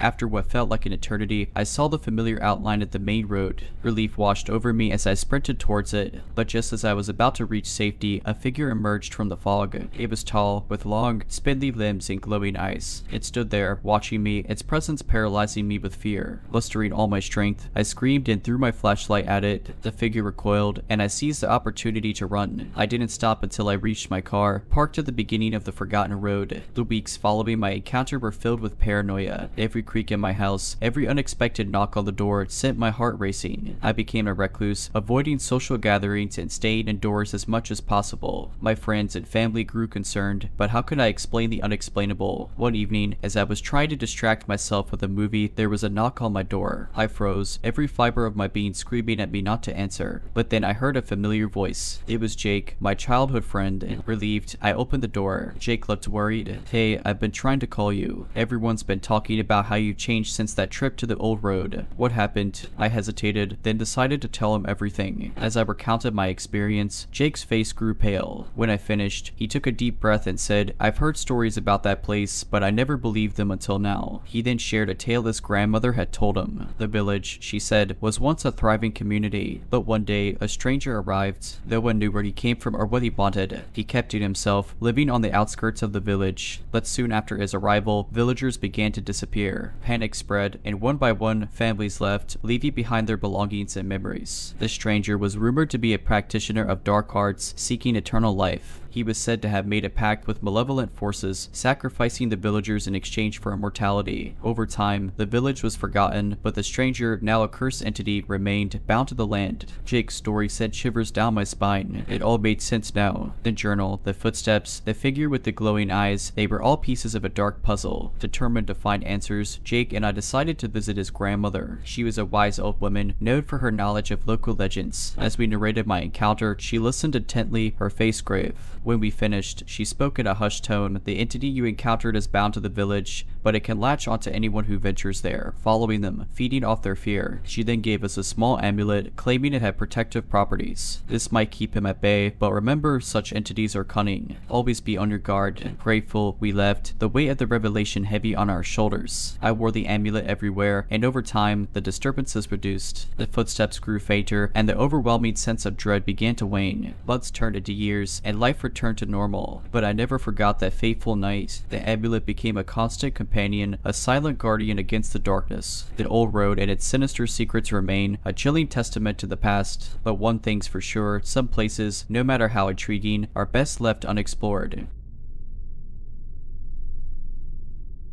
I've always been fascinated by urban exploration. The thrill of discovering forgotten places, of uncovering stories lost to time, was an addiction. My city, with its rich history, provided ample opportunities for such adventures. But one place, in particular, had always eluded me: the old subway station beneath Fifth Avenue. Decommissioned in the 1960s due to structural concerns, the station had become the stuff of legends. Rumors spoke of it being haunted, of homeless people disappearing there, never to be seen again. Naturally, such tales only fueled my curiosity. One evening, armed with a flashlight, a camera, and a map of the old subway system, I decided to venture into the station. Accessing it was tricky. The main entrances had been sealed off, but after some research, I found a maintenance tunnel that would lead me there. The descent into the station was eerie. The air grew colder, and the only sound was the distant drip of water. As I stepped onto the platform, I was taken aback by how well preserved it was. The tiles, though grimy, still bore the intricate patterns of yesteryears. Old advertisements, faded with time, adorned the walls. I began to explore, snapping pictures and taking in the atmosphere. But as I ventured deeper, an unsettling feeling grew within me. I felt watched. Every so often, I'd hear faint whispers or see shadows darting just out of my line of sight. Trying to shake off the unease, I continued my exploration. That's when I stumbled upon an old train car. It was in surprisingly good condition, given the years of neglect. Curiosity piqued. I decided to take a look inside. The interior was pristine, as if the train had been in use just yesterday. The seats were intact, and the overhead lights, though dim, still worked. But what caught my attention was a newspaper on one of the seats. The date was from over 50 years ago, and the headline spoke of a train that had mysteriously disappeared in this very station. As I read, the temperature in the car dropped drastically, the lights began to flicker, and the whispers grew louder, more insistent. Panic set in. I rushed out of the train. My flashlights beamed dancing wildly as I tried to find my way back to the platform. But the station had changed. The once pristine tiles were now cracked and broken. The advertisements were gone, replaced by graffiti that read, "Leave while you still can." I ran, my breath ragged, the whispers now deafening screams in my ears. Just as I thought I was lost, I saw the maintenance tunnel up ahead. I sprinted towards it, not daring to look back. Emerging into the night, the cold air never felt so good. I made my way back to the surface, the events of the night replaying in my mind. Had I imagined it all? Or had I truly stumbled upon the resting place of the lost train and its passengers? I decided to research the missing train further. The records spoke of a train that had vanished without a trace, trains, along with all its passengers. Despite extensive searches, no trace of it was ever found. The incident was one of the reasons the station was decommissioned. The days following my harrowing experience were filled with unease. Every creak in my apartment, every unexpected shadow made me jump. Sleep was elusive, with nightmares of the station and its ghostly inhabitants plaguing my nights. One evening, as I was trying to distract myself with some TV, there was a knock on my door. I approached cautiously, peering through the peephole. To my surprise, it was an elderly woman, her face lined with age but her eyes sharp and alert. I opened the door, and she introduced herself as Mrs. Alina Gray. She claimed to be a historian, specializing in the city's subway system. Word had gotten around about my exploration, and she wanted to hear my account firsthand. Reluctantly, I invited her in and recounted my experience. As I spoke, her face grew pale, and she seemed lost in thought. When I finished, she took a deep breath and said, "I believe you, because you see, my grandfather was on that train." She went on to explain that her grandfather had been a businessman returning home after a late meeting. He had boarded the train at the 5th Avenue station, and that was the last anyone ever saw of him. His disappearance had devastated the family, and the mystery had haunted them for generations. Alina had dedicated her life to uncovering the truth. She had heard the legends, of course, but had always dismissed them as mere urban myths. But my account had changed everything. Together, we decided to delve deeper into the mystery. Alina's research led us to old city records, which hinted at a cover-up. The station's closure, it seemed, was not just due to structural concerns. There were reports of other strange occurrences, of maintenance workers hearing voices and seeing apparitions. Our investigation caught the attention of local media, and soon, others came forward with their stories. It became clear that the station was a hotspot for paranormal activity. Determined to find answers, Alina and I, along with a team of paranormal investigators, decided to venture into the station once more. Armed with state-of-the-art equipment, we set out one fateful night. The station was just as I remembered, its eerie silence amplifying every sound. As we explored, our equipment picked up on various anomalies. Cold spots, electromagnetic fluctuations, and even faint EVPs that sounded like distant conversations. But the most chilling discovery was in the train car. Our thermal camera picked up on multiple figures, seated as if on a journey. Alina, tears in her eyes, whispered that one of the figures resembled old photographs of her grandfather. We left the station with more questions than answers, but our findings reignited interest in the old subway system, leading to calls for its preservation as a historical site. Alina and I remained close, bound by our shared experience. We often spoke of that night, of the souls trapped in an endless journey, and while we never found definitive answers, we took solace in the fact that we had shed light on a forgotten chapter of the city's history. The 5th Avenue station remained sealed, a silent testament to the mysteries of the past. Let those who know its story speak of it with reverence, a reminder that some things are beyond our understanding.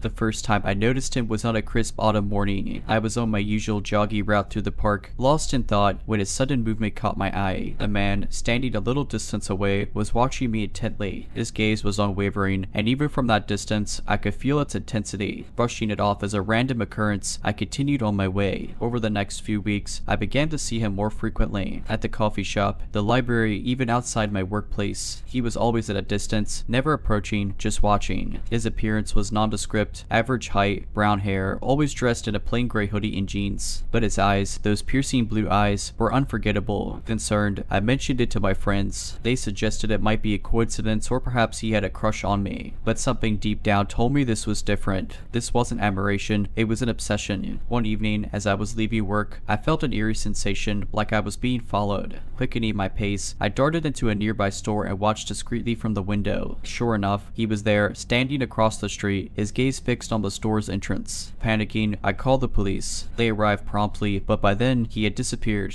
They took my statement and assured me they'd keep an eye out, but without any overt threats or actions, there was little they could do. Determined to take matters into my own hands, I decided to confront him. The next time I spotted him, outside my gym, I walked straight up to him, my heart pounding. "Why are you following me?" I demanded. He looked taken aback, his cold demeanor faltering for a moment. I just wanted to be close to you," he stammered. His response sent chills down my spine. I warned him to stay away and informed the gym's security about him. They assured me they'd be on the lookout, but things escalated from there. I began receiving anonymous letters at my home, filled with ramblings about our connection and how we were meant to be together. Disturbingly, they contained details about my daily life, things only someone who had been watching closely would know. One evening, as I was getting ready for bed, I heard a noise coming from my living room. Cautiously, I peeked out and was horrified to see him standing there, going through my personal belongings. I locked myself himself in my bedroom and dialed 911. The police arrived within minutes, arresting him on the spot. It turned out he had been stalking me for months, documenting my every move. He had a history of similar behavior with multiple restraining orders against him. In the aftermath of the ordeal, my trust in people was deeply shaken. Every stranger became a potential threat, every unexpected glance a cause for alarm. My once vibrant social life dwindled as I withdrew from friends and activities, seeking solace in the safety of my new apartment. But as the weeks turned into months, a realization dawned on me. I couldn't let one person's twisted obsession dictate the course of my life. I began attending therapy, where I met others who had faced similar traumas. Their stories, while unique in detail, echoed the same themes of violation, fear, and resilience. One woman, Lisa, had been stalked by an ex-boyfriend for years. He had used technology to track her every move, even hacking into her personal accounts. Another, Raj, had been harassed by a former colleague who believed they were destined to be together. Their stories were harrowing, but they also spoke of hope, of reclaiming their lives from the shadows of their stalkers. Inspired by their strength, I decided to start a support group. We met weekly, sharing our experiences, coping strategies, and resources. The group became a lifeline for many, a safe space to heal and empower one another. Word spread, and soon we had members from all walks of life joining us. We organized workshops on personal safety, digital security, and legal rights. We collaborated with law enforcement, ensuring that stalking cases were taken seriously and that victims had the resources they needed. One day, during a group session, a young man named Alex shared his story. He had been stalked by a woman he had met online. She had become obsessed with him, sending him hundreds of messages daily and showing up at his workplace. This story highlighted the fact that anyone, regardless of gender, could be a victim of stalking. Together, we launched a public awareness campaign, debunking myths about stalking and highlighting the importance of early intervention. Our efforts were recognized by local media, and soon we were invited to schools, colleges, and community centers to share our stories and educate others. The support group evolved into a non-profit organization dedicated to helping victims of stalking and raising awareness about the issue. We advocated for stricter laws and worked with tech companies to develop tools to protect users' privacy. As for me, the trauma of being stalked will always be a part of my story, but it's no longer the defining chapter. Today, I stand as an advocate, a beacon of hope for others facing similar nightmares. I've learned that while we can't control the actions of others, we can choose how we respond, and in that choice lies our power. I had always been drawn to older buildings. There was something about their history, the stories they held within their walls, that fascinated me. So, when I found an affordable apartment in a century-old building in the heart of the city, I was ecstatic. The building had its quirks, creaky floorboards, drafty windows, and an old-fashioned elevator that groaned with every ascent. But it was filled with character, from the ornate moldings to the vintage tiles in the hallway. My neighbors seemed friendly enough. There was Mrs. Patterson, an elderly woman who had lived in the building for decades, and a young couple, Mark and Lisa, who were always up for a chat in the hallway. But it was the man in the apartment next to mine, apartment 3B, that piqued my curiosity. I rarely saw him, but I often heard him. Late at night, I'd hear soft whispers coming from his apartment, as if he was talking to someone, but whenever I passed by his door, I never heard any other voices. It was always just him, whispering softly, his words indecipherable. One evening, as I was returning home from work, I bumped into Mrs. Patterson in the hallway. We exchanged pleasantries, and I casually mentioned the whispering neighbor. Her face turned pale, and she glanced nervously at apartment 3B's door. That apartment has a history, she said in a hushed tone. Many years ago, a young woman lived there. She disappeared under mysterious circumstances, and no one knows what happened to her. Some say the apartment is cursed. I chuckled, dismissing it as an urban legend, but Mrs. Patterson's words stayed with me, and that night, as I lay in bed, the whispers seemed louder, more insistent. Curiosity getting the better of me, I decided to introduce myself to the mysterious neighbor. I baked some cookies and knocked on his door. After a few moments, the door creaked open, revealing a man in his late 40s with disheveled hair and a gaunt face. His eyes, however, were the most striking, deep blue and filled with sadness. I introduced myself and handed him the cookies. He thanked me, his voice soft and melodic. We chatted briefly, and I learned that his name was Robert. He had lived in the apartment for a few years and kept to himself due to personal reasons. Feeling a bit more at ease, I returned to my apartment, but that night, the whispers grew louder. I could hear Robert's voice clearly, but there was another voice, a woman's voice responding to him. The conversation was heated, filled with anger and sadness. Concerned, I approached Mark and Lisa the next day. They too had heard the whispers but had dismissed them as the ramblings of a lonely man. But the mention of the woman's voice unsettled them. Determined to get to the bottom of this, we decided to approach Robert together. We knocked on his door, and after a few moments he opened it, his face pale and eyes red, as if he had been crying. We expressed our concerns, and after a moment of hesitation, Robert invited us in. His apartment was filled with old photographs, all of a beautiful young woman with raven black hair and a radiant smile. "That's Emily," Robert said, his voice breaking. "She was my fiancée. We lived in this apartment together. One day, she went out and never returned.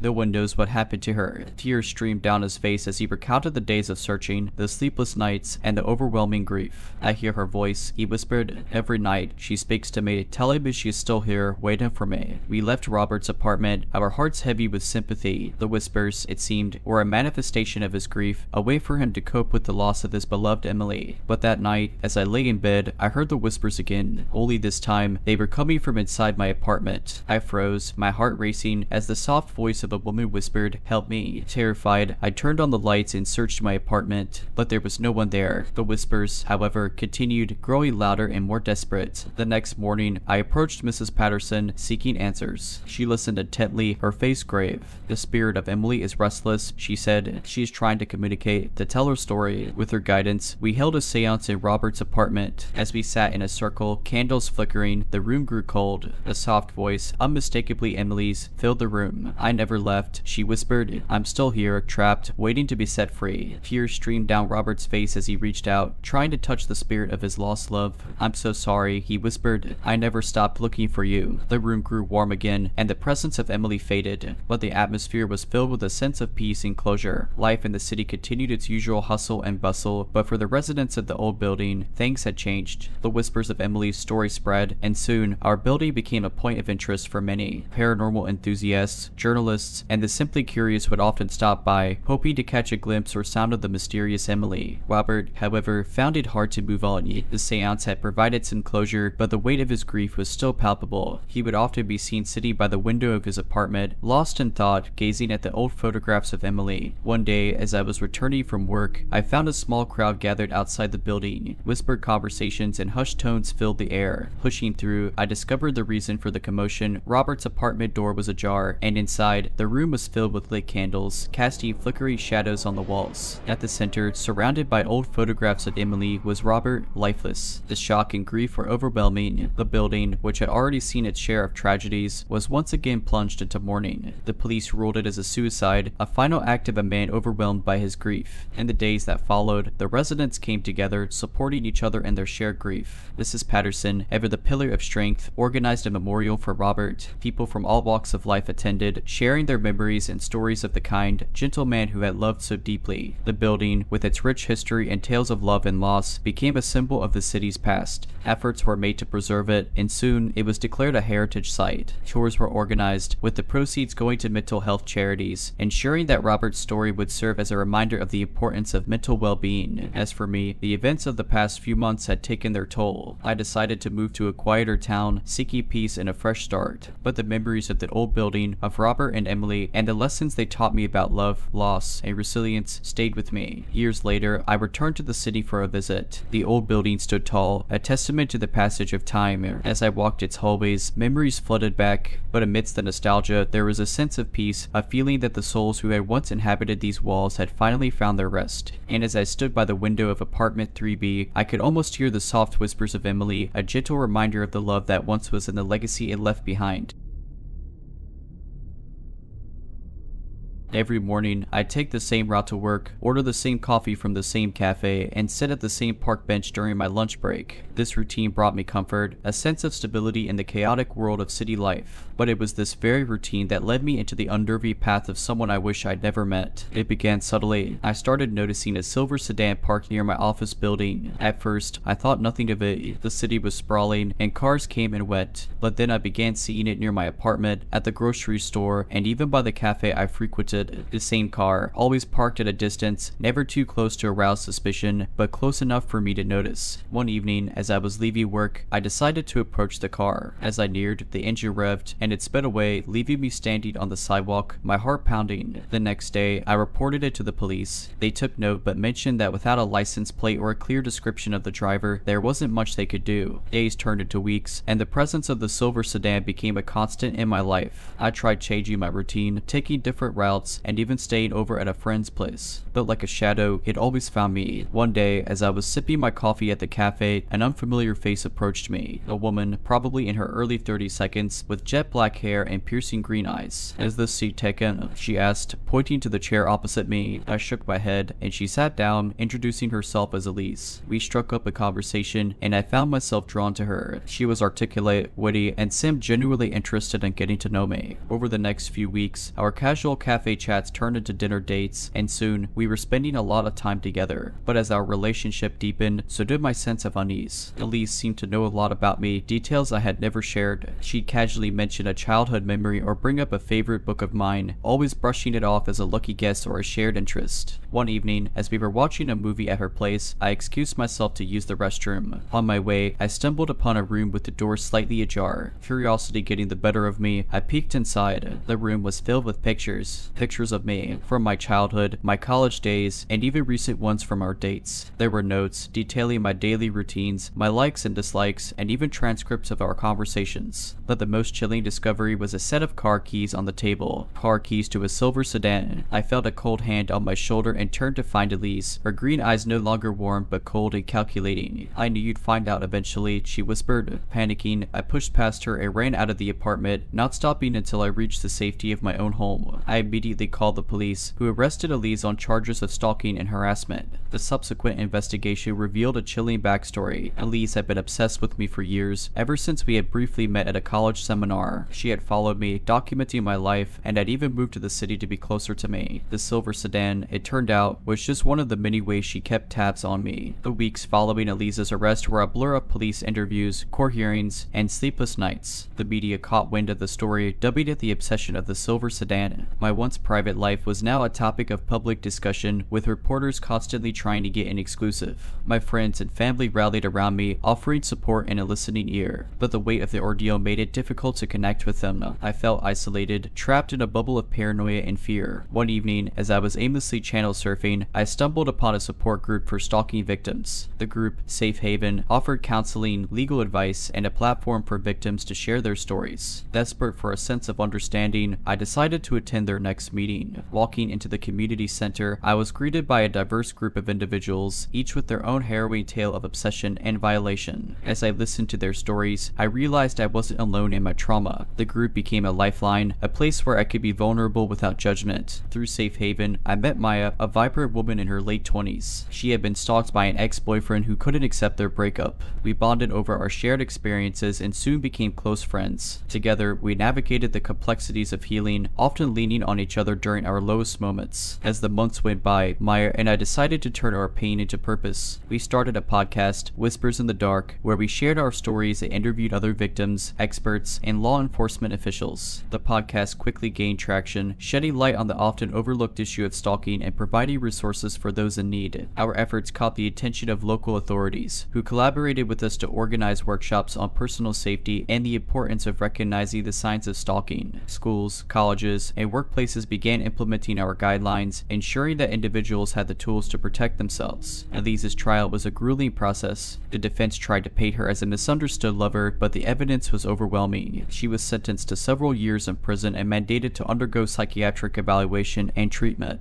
As for me, the experience with Elise forever changed the trajectory of my life. From a victim, I had become an advocate, using my voice to raise awareness and support others. The silver sedan, once a symbol of my trauma, was now a reminder of my resilience and strength. Today, as I walk the streets of the city, I do so with a renewed sense of purpose. The shadows of the past still linger, but they are overshadowed by the hope of a brighter future, a future where no one has to live in fear of the unfamiliar familiar.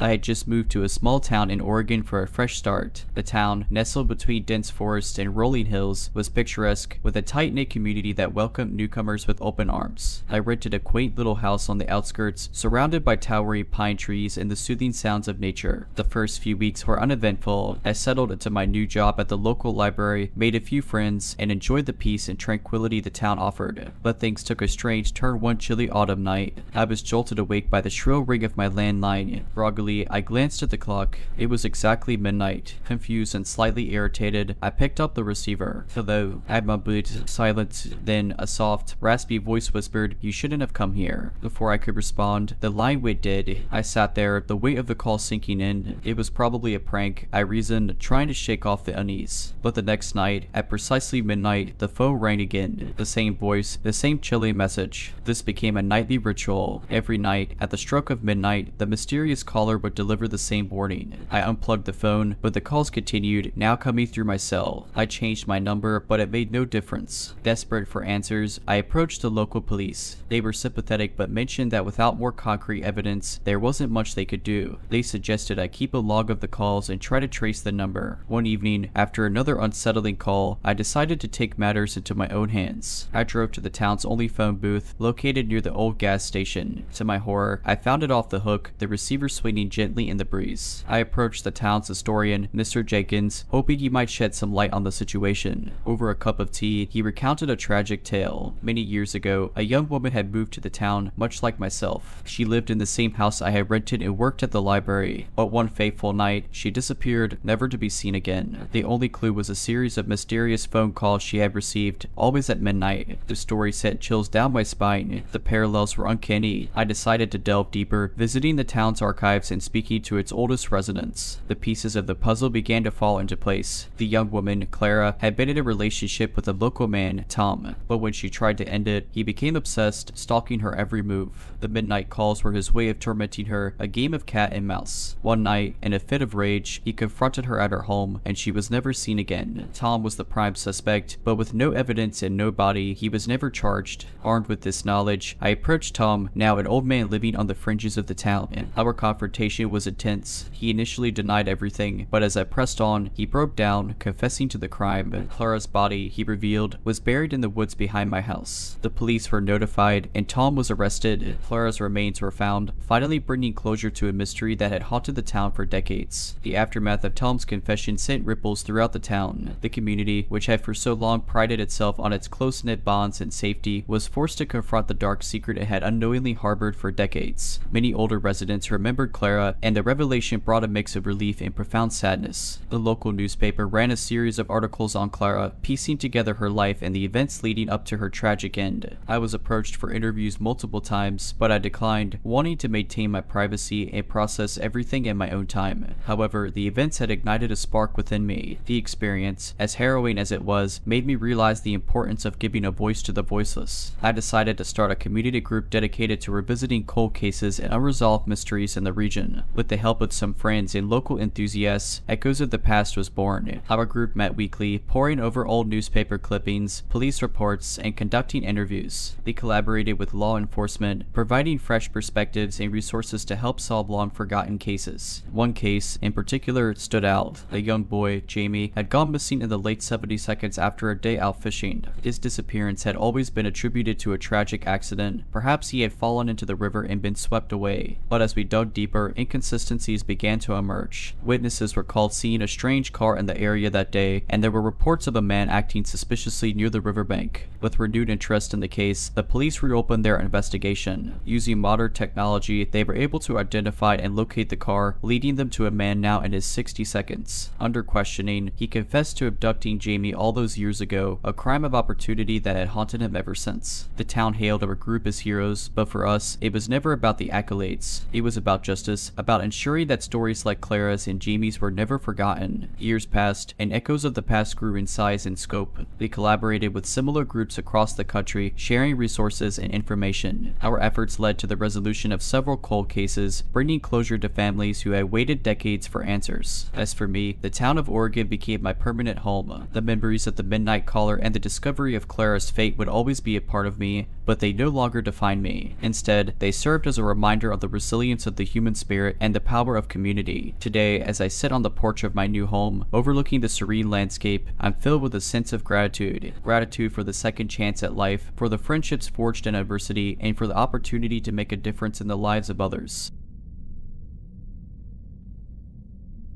I've always been a city girl. The hustle and bustle, the never-ending energy, the myriad of cultures and experiences, it was home. So when my job required me to relocate to a remote town in Montana for a 6-month project, I was apprehensive. The town, named Hollow Creek, had a population of just under 1,000 and was surrounded by vast stretches of forests and mountains. My new home was a cabin provided by the company located on the outskirts of Hollow Creek. It was rustic and charming, with a beautiful view of the dense woods. The first few days were an adjustment. The silence of the night, the lack of city lights, and the sheer isolation were both eerie and fascinating. One evening, as I was settling down with a book by the fireplace, I noticed something odd. A faint light, like that of a flashlight, was moving amidst the trees. It seemed aimless, zigzagging between the trunks, occasionally pausing and then resuming its erratic path. I watched it for a few minutes, trying to make sense of it. Maybe it was a hiker or a local out for a late-night stroll. I brushed it off and returned to my book. The next morning, I mentioned the incident to Mrs. Harper, the elderly lady who ran the local grocery store. She paused, a concerned look crossing her face. "It's probably nothing," she said hesitantly, "but be careful. These woods have stories, and not all of them are pleasant." Her cryptic warning stayed with me, and that night, I made sure to lock all the doors and windows. As darkness enveloped the cabin, I once again noticed the light. This time, it seemed closer, its movements more deliberate. I turned off the lights in the cabin and watched. After what felt like hours, the light finally retreated, disappearing into the depths of the forest. This became a nightly occurrence.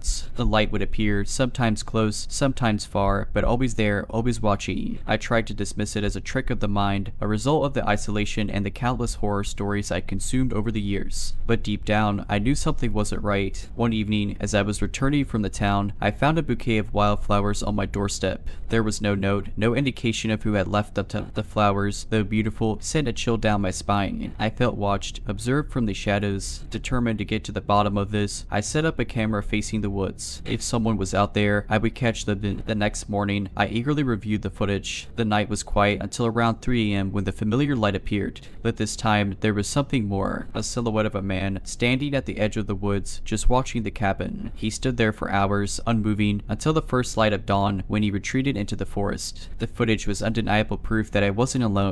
I handed it over to the local sheriff, a burly man named Officer Daniels. He promised to look into it and advised me to stay vigilant. That night, as I lay in bed, every sound was amplified: the rustling of the leaves, the creaking of the cabin, the distant hoot of an owl. And then another sound: footsteps. Slow, deliberate footsteps on the wooden porch. I held my breath, paralyzed by fear. The doorknob rattled, followed by a soft, persistent scratching, like someone dragging their nails on the door. The ordeal felt endless, but eventually the sound ceased. Morning came, and with it, the discovery of a note pinned to my door. "I just want to be close to you," it read in a scrawled, uneven handwriting. Officer Daniels increased patrols around my cabin and advised me to consider relocating, at least until they could identify the mysterious observer. But I was determined not to be driven out of my home by fear. A few nights later, the inevitable confrontation happened. I was awakened by the sound of shattered glass. Grabbing a baseball bat, I cautiously made my way to the living room. The sight that greeted me was the stuff of nightmares. A man, tall and gaunt, with wild eyes and a disheveled appearance, stood amidst the broken shards of the window. Our eyes met, and for a moment, time stood still. "You're even more beautiful up close," he whispered. Adrenaline kicked in, and I swung the bat, connecting with his arm. He howled in pain and lunged at me, but I managed to dodge and make a run for the door. The cold night air hit me as I sprinted towards the town, the man's enraged shouts echoing behind me. By the time I reached the sheriff's office, I was a mess of tears and exhaustion. The man, it turned out, was a drifter with a history of stalking and obsession. He had fixated on me from the moment I'd moved to Hollow Creek. The return to city life was both a relief and a challenge. The towering skyscrapers, the cacophony of traffic, and the sea of familiar faces provided a comforting cloak of anonymity. Yet, every shadow, every unexpected sound, and every glance from a stranger brought back memories of that fateful night in Hollow Creek. My friends and family were supportive, but they couldn't truly understand the depth of my trauma. Nightmares plagued my sleep, and I often found myself double-checking locks and peering out of windows, always on edge. One evening, as I was attending a support group for trauma survivors, I met Alex. He had been through a harrowing experience of his own, having been held hostage during a bank bank robbery. We connected instantly, finding solace in our shared experiences and the understanding that only someone who's been through a similar ordeal can offer. Together, we embarked on a journey of healing. We attended therapy, took self-defense classes, and even traveled, pushing ourselves out of our comfort zones. With each challenge we overcame, the shadows of our past began to recede, replaced by newfound strength and resilience. Alex introduced me to the world of blogging. He had started a blog to document his recovery and found it therapeutic to share his story. Encouraged by him, I started my own blog, Whispers from the Woods, where I detailed my experiences in Hollow Creek and the path to recovery. The blog resonated with many, and I began receiving messages from people all over the world, sharing their own stories of survival and seeking advice. What started as a personal outlet grew into a platform for change. Alex and I collaborated, hosting workshops, webinars, and even a podcast focusing on personal safety, mental health, and empowerment. Our efforts caught the attention of various organizations, and we were invited to speak at schools, colleges, and corporate events. We emphasized the importance of being aware of one's surroundings, trusting one's instincts, and seeking help when needed. As the years went by, Hollow Creek became a distant memory, a chapter in my life that had shaped but no longer defined me. Alex and I, bound by our shared experiences, decided to take our relationship to the next level. We got married in a beautiful ceremony surrounded by loved ones, a testament to the fact that love and support can heal even the deepest wounds. Today, as I reflect on my journey, I'm filled with gratitude. Gratitude for the second chance at life, for the love and support of those around me, and for the opportunity to make a difference. The silent observer from the woods, though a dark chapter, led me to discover my true calling and purpose. Life is unpredictable, filled with challenges and unexpected twists, but it's also filled with moments of joy, love, and resilience. And as I've learned, even in the darkest moments, there's always a glimmer of hope, a chance for a new beginning.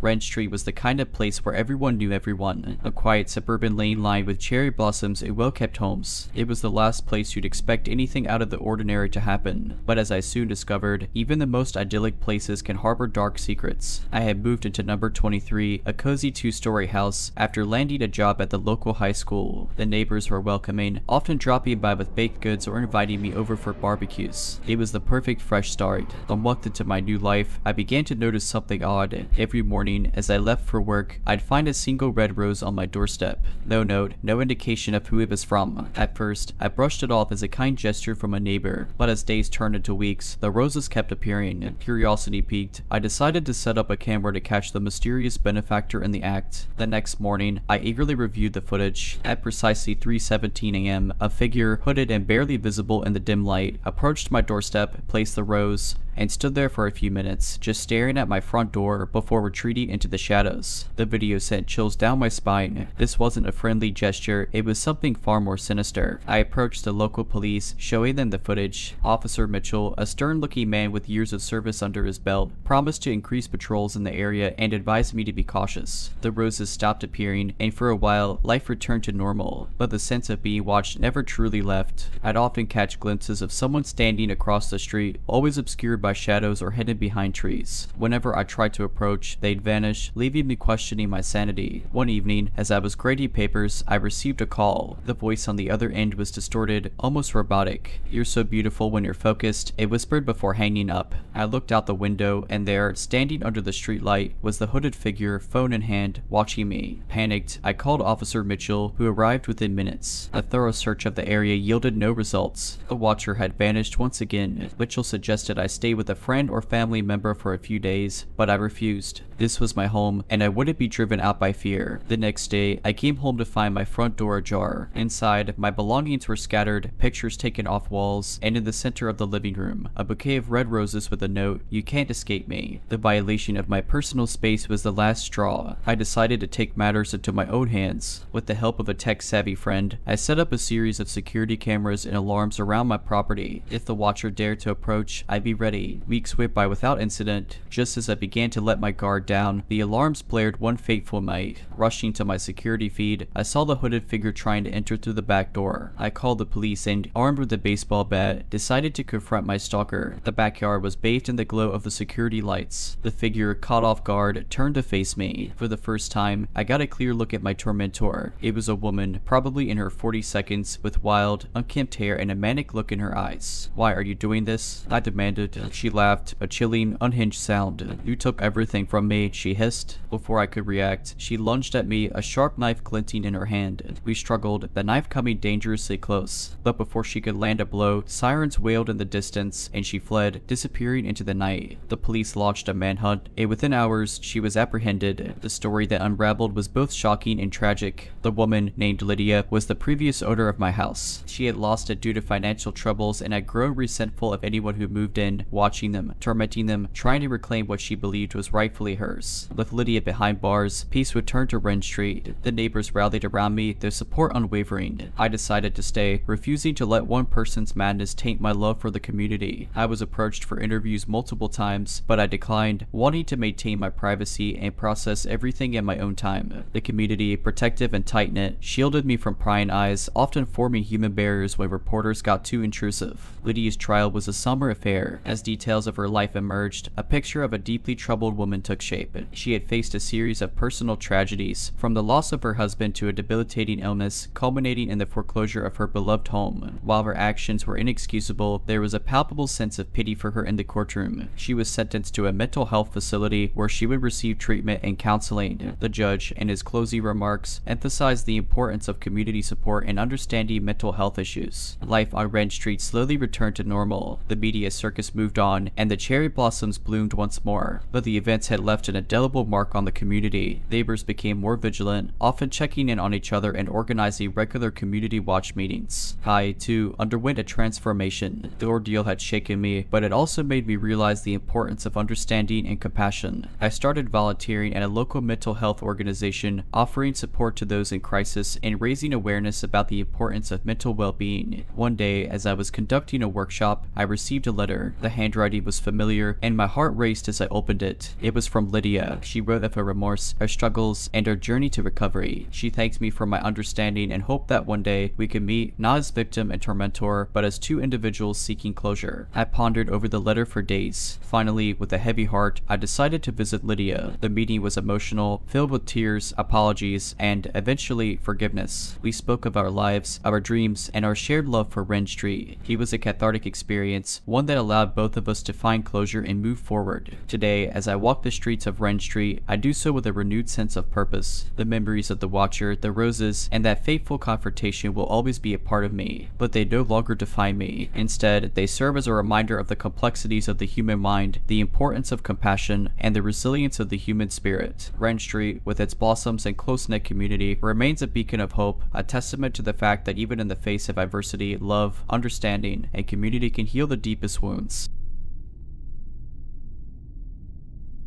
My daily routine was predictable, from the morning jog around the park to the evening tea at my favorite cafe. It was during one of these routines that I first noticed him. He was tall, with salt and pepper hair, always dressed in a crisp suit. At first, our encounters were fleeting. I'd spot him across the street while waiting for the bus or in the reflection of a shop window as I passed by. But as days turned into weeks, his presence became more pronounced. He'd be seated a few tables away at the cafe, pretending to read a newspaper but stealing glances in my direction. Or he'd be at the park, always on the same bench, watching me as I jogged by. Concerned, I confided in my friend, Jenna, who worked as a detective for the city police. She advised me to document these encounters, suggesting it might be a case of stalking. The next day, armed with my phone, I discreetly began taking photos of the man whenever I spotted him. The evidence was undeniable. He was everywhere I went, always maintaining a distance but always watching. One evening, as I was leaving work, I felt an overwhelming sense of being followed. Quickening my pace, I darted into a nearby alley, hoping to lose him. But he was relentless. I could hear his footsteps echoing behind me, getting closer. In a moment of desperation, I hid behind a dumpster, dialing Jenna's number. She answered on the second ring, her voice calm and reassuring. "Stay where you are," she instructed. I'm on my way. Minutes felt like hours as I crouched in the shadows, the man's footsteps growing louder. Just as he was about to discover my hiding spot, a car's headlights illuminated the alley and Jenna's voice rang out. "Police, stay where you are." The man froze, his face a mask of surprise. Jenna, along with two other officers, apprehended him, reading him his rights. At the precinct, the truth unraveled. The man, identified as Robert Langley, was a private investigator hired by my estranged father. My father, diagnosed with a terminal illness, had wanted to reconnect but was unsure how to approach me. Instead of reaching out directly, he had hired Robert to gather information, hoping to find the right moment to reconcile. While Robert's intentions were not malicious, his methods were undoubtedly invasive and unsettling. He was charged with stalking and given a restraining order. My father and and I eventually reconnected, working through years of misunderstandings and hurt. While the circumstances were far from ideal, they served as a catalyst for healing and rebuilding our relationship.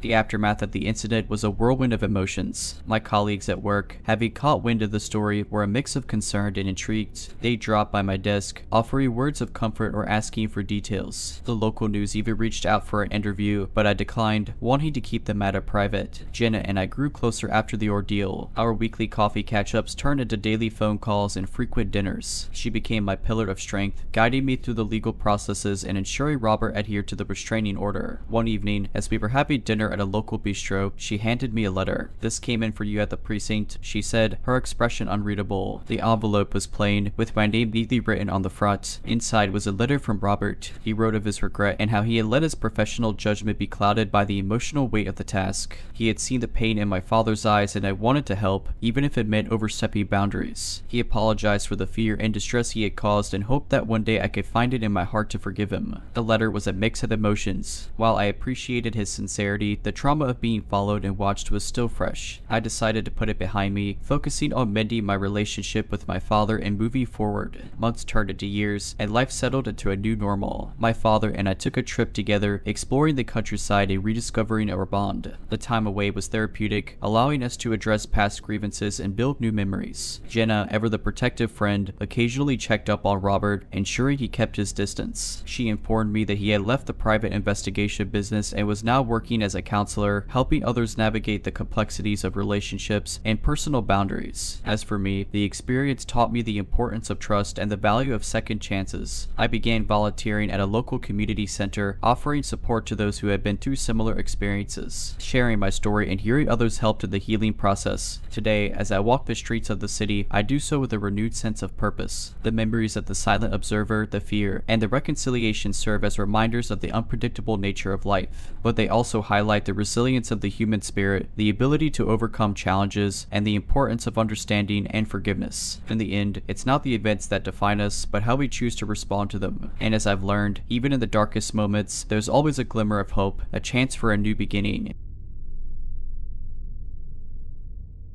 When I moved to the quiet town of Maplewood, I was seeking solace from the bustling chaos of city life. The town, with its tree-lined streets and friendly neighbors, seemed like the perfect escape. I settled into a quaint cottage at the end of Birch Lane, surrounded by a thick canopy of trees. The first few weeks were idyllic. Mornings were spent sipping coffee on the porch, listening to the chirping of birds, while evenings were reserved for long walks, exploring the town's hidden gems. However, things began to change one foggy evening. As I was returning from my walk, I noticed a figure standing in the driveway of the house next to mine. The house had been vacant for months, so the sight of someone there was unexpected. The man was tall, with a gaunt face and piercing blue eyes that seemed to study me intently. I offered a friendly nod and continued on my way, but a sense of unease settled in. Over the next few days, I'd often spot the man, always at odd hours, either staring at my house from his window or standing in his yard. His gaze never wavering. I tried to brush it off, telling myself he was probably just a curious neighbor. But things escalated one evening when I found a note pinned to my front door. It read, "I see you. Do summon it." The handwriting was erratic, and the message sent chills down my spine. Concerned, I approached Mrs. Henderson, an elderly lady who lived a few houses down and had been a resident of Maplewood for decades. Over a cup of tea, I described the man and his odd behavior. Her face turned pale as she listened, and she finally whispered, "That sounds like Albert." Albert, she explained,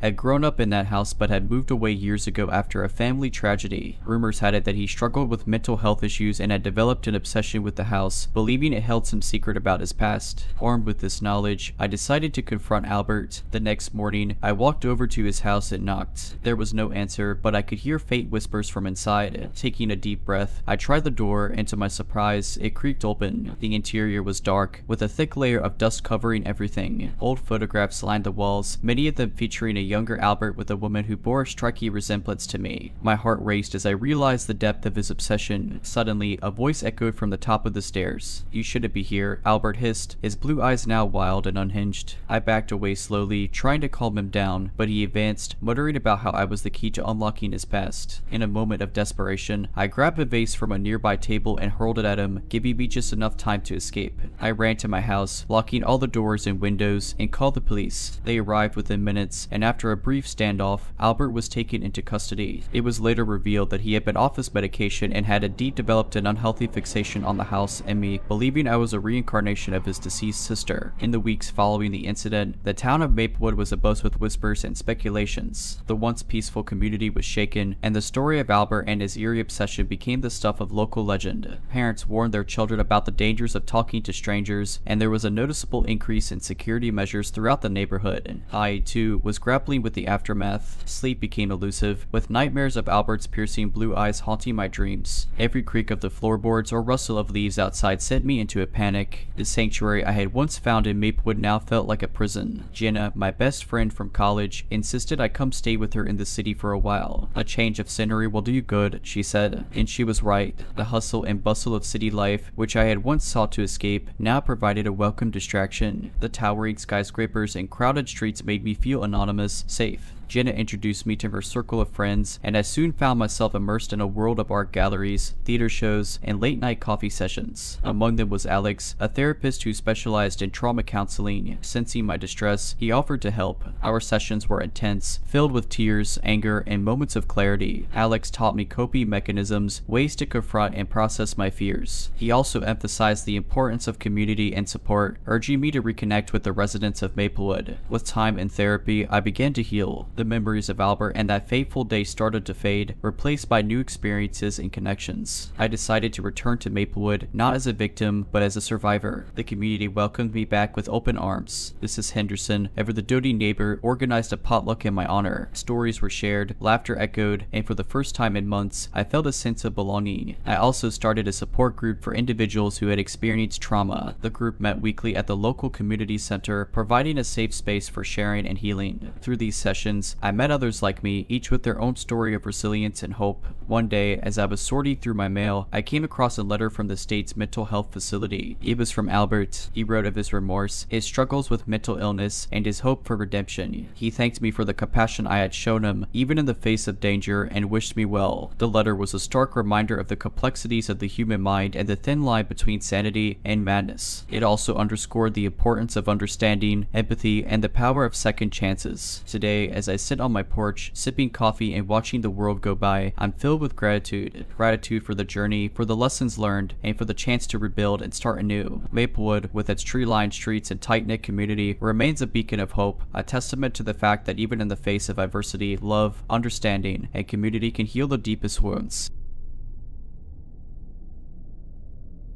The highway stretched out before me, a seemingly endless ribbon of asphalt cutting through the vast expanse of the desert. It was late, and the only illumination came from the dim glow of my car's headlights and the occasional passing vehicle. The radio played softly in the background, a late-night talk show discussing the mysteries of the universe. I had been driving for hours, making my way back home after a business trip. The monotony of the journey had lulled me into a trance-like state, my thoughts drifting to the upcoming weekend and plans with friends. That's when I noticed it, a pair of headlights in my rearview mirror, drawing closer. At first, I thought nothing of it, assuming it was just another traveler making their way through the night. But as the minutes ticked by, I realized the car was tailing me, maintaining a consistent distance regardless of my speed. A sense of unease settled in. I tried to shake off the feeling, telling myself I was just being paranoid. But the car continued to follow, its presence becoming more ominous with each passing mile. Deciding to test my theory, I took a sudden exit, leading to a smaller, less traveled road. To my dismay, the car followed, its headlights now glaringly bright in the darkness. Panic surged through me. Who were they? What did they want? I reached for my phone, intending to call the police, but to my horror, I realized I had no signal. The isolation of the desert, which had once seemed so serene, now felt suffocating. Desperate to lose my pursuer, I floored the gas pedal, my car roaring to life as I sped down the windy road. The mysterious car kept pace, never faltering, its headlights casting eerie shadows on the barren landscape. Up ahead, I spotted a gas station, its neon sign flickering in the distance. Relief washed over me. I could seek help, find shelter, but as I drew closer, I realized the station was abandoned, its windows boarded up, and the pumps long since dry. With a sinking feeling, I knew I had to keep moving. The road ahead split into two, and on a whim, I took the left fork, leading deeper into the desert. The terrain became rougher, with large rocks and dunes making navigation challenging. But still, the car followed, its persistence unwavering. Hours seemed to pass, the chase becoming a nightmarish game of cat and mouse. My fuel gauge was nearing empty, and I knew I couldn't keep keep this up much longer. In a last-ditch effort, I veered off the road, driving into the vast desert. The car's tires struggled to gain traction on the sandy terrain, but I pushed on, hoping to find some semblance of cover. Finally, I spotted a cluster of large boulders and quickly maneuvered my car behind them, killing the engine and lights. I crouched low, trying to control my breathing, praying the car would pass by. Minutes felt like hours as I waited in the darkness, straining to hear any sign of movement. Just when I thought I was in the clear, the sound of an engine roared to life, followed by blinding headlights. The car had found me. I braced myself for the worst, but to my surprise, the car sped past, its occupant seemingly unaware of my hiding spot. I waited for what felt like an eternity before cautiously emerging, my heart still racing. With my fuel nearly depleted, I made my way back to the main road, the first light of dawn breaking on the horizon. The mysterious car was nowhere in sight, its presence now just a haunting memory. I finally reached a populated area, pulling into a diner to gather my thoughts and refuel. The waitress, seeing my disheveled state, offered a sympathetic smile and a hot cup of coffee. As I recounted my harrowing ordeal to her, she listened intently, her expression growing more serious. "You're lucky," she said. "There have been stories of people going missing on that stretch of road. Some say it's a gang looking for easy targets, while others believe it's something more sinister." That night had a profound impact on my daily life. I found myself constantly looking over my shoulder, jumping at the slightest of sounds. Night drives, which I once enjoyed, became a source of anxiety. Every pair of headlights in my rearview mirror sent my heart racing, memories of that relentless pursuit flooding back. Ashley, my roommate, noticed the change in my demeanor. "You've been distant lately," she remarked one evening as we sat in our living room. I hesitated, then decided to confide in her about the harrowing chase in the desert. She listened intently, her face a mix of concern and disbelief. "That's terrifying," she whispered when I finished. "But you know, there might be a way to find out who was behind it." Ashley worked as a tech analyst and had a knack for digging up information online. With my permission, she began her investigation, starting with local news articles and police reports related to incidents on that stretch of highway. Days turned into weeks, and Ashley's search yielded some disturbing findings. There had been multiple reports of similar chases over the past year, all involving a mysterious car tailing lone drivers in the dead of night. Some had managed to escape, like I had, while others weren't so lucky. Their cars were found abandoned, the drivers never to be seen again. The pattern was clear, and the implications chilling. We were dealing with a serial predator, one who had evaded capture for far too long. Ashley's next step was to track down survivors, hoping their testimonies would provide clues. Through online forums and support groups, she managed to connect with 3 individuals, each with their own harrowing tale. We organized a meeting, choosing a public place for safety. As we sat around a table, sharing our experiences, a pattern began to emerge. The car, the pursuit, the tactics, all bore striking similarities. But the most chilling revelation came when we compared the dates of our encounters. They were all spaced exactly 2 months apart, suggesting a calculated modus operandi. Armed with this information, we approached the local police. While initially skeptical, the weight of our collective testimonies and Ashley's findings was hard to ignore. A task force was set up, with the goal of apprehending the perpetrator. The next scheduled date was approaching, and a plan was hatched. Using a decoy, the police hoped to lure the predator into a trap. I volunteered, feeling a sense of responsibility and a burning desire for closure. The night of the operation was tense. I drove down the familiar stretch of highway, the police hidden from view but close by. Hours passed, and just when we were about to call it off, a pair of headlights appeared in my rearview mirror. The chase was on. With the police in pursuit, the mysterious car was finally cornered and forced to a stop. The driver, a middle-aged man with cold, emotionless eyes, was arrested. A search of his car revealed a cache of weapons and restraints, leaving no doubt about his sinister intentions. The subsequent trial was swift, with the weight of evidence and testimonies against him. He was sentenced to life in prison, ensuring he'd never pose a threat again. The ordeal brought the survivors closer, forging a bond forged in adversity. We started a support group, helping others who had faced trauma, turning our negative experiences into a force for good. Today, as I drive down the highway, the memories of that night still linger, but they're no longer a source of fear. Instead, they serve as a reminder of resilience, of the strength that comes from unity, and the importance of standing up against the darkness. Alright, but that's it. I hope you enjoyed this video. If you did, make sure to subscribe to my channel, like this video, and comment something down below. But as always, have a nice day.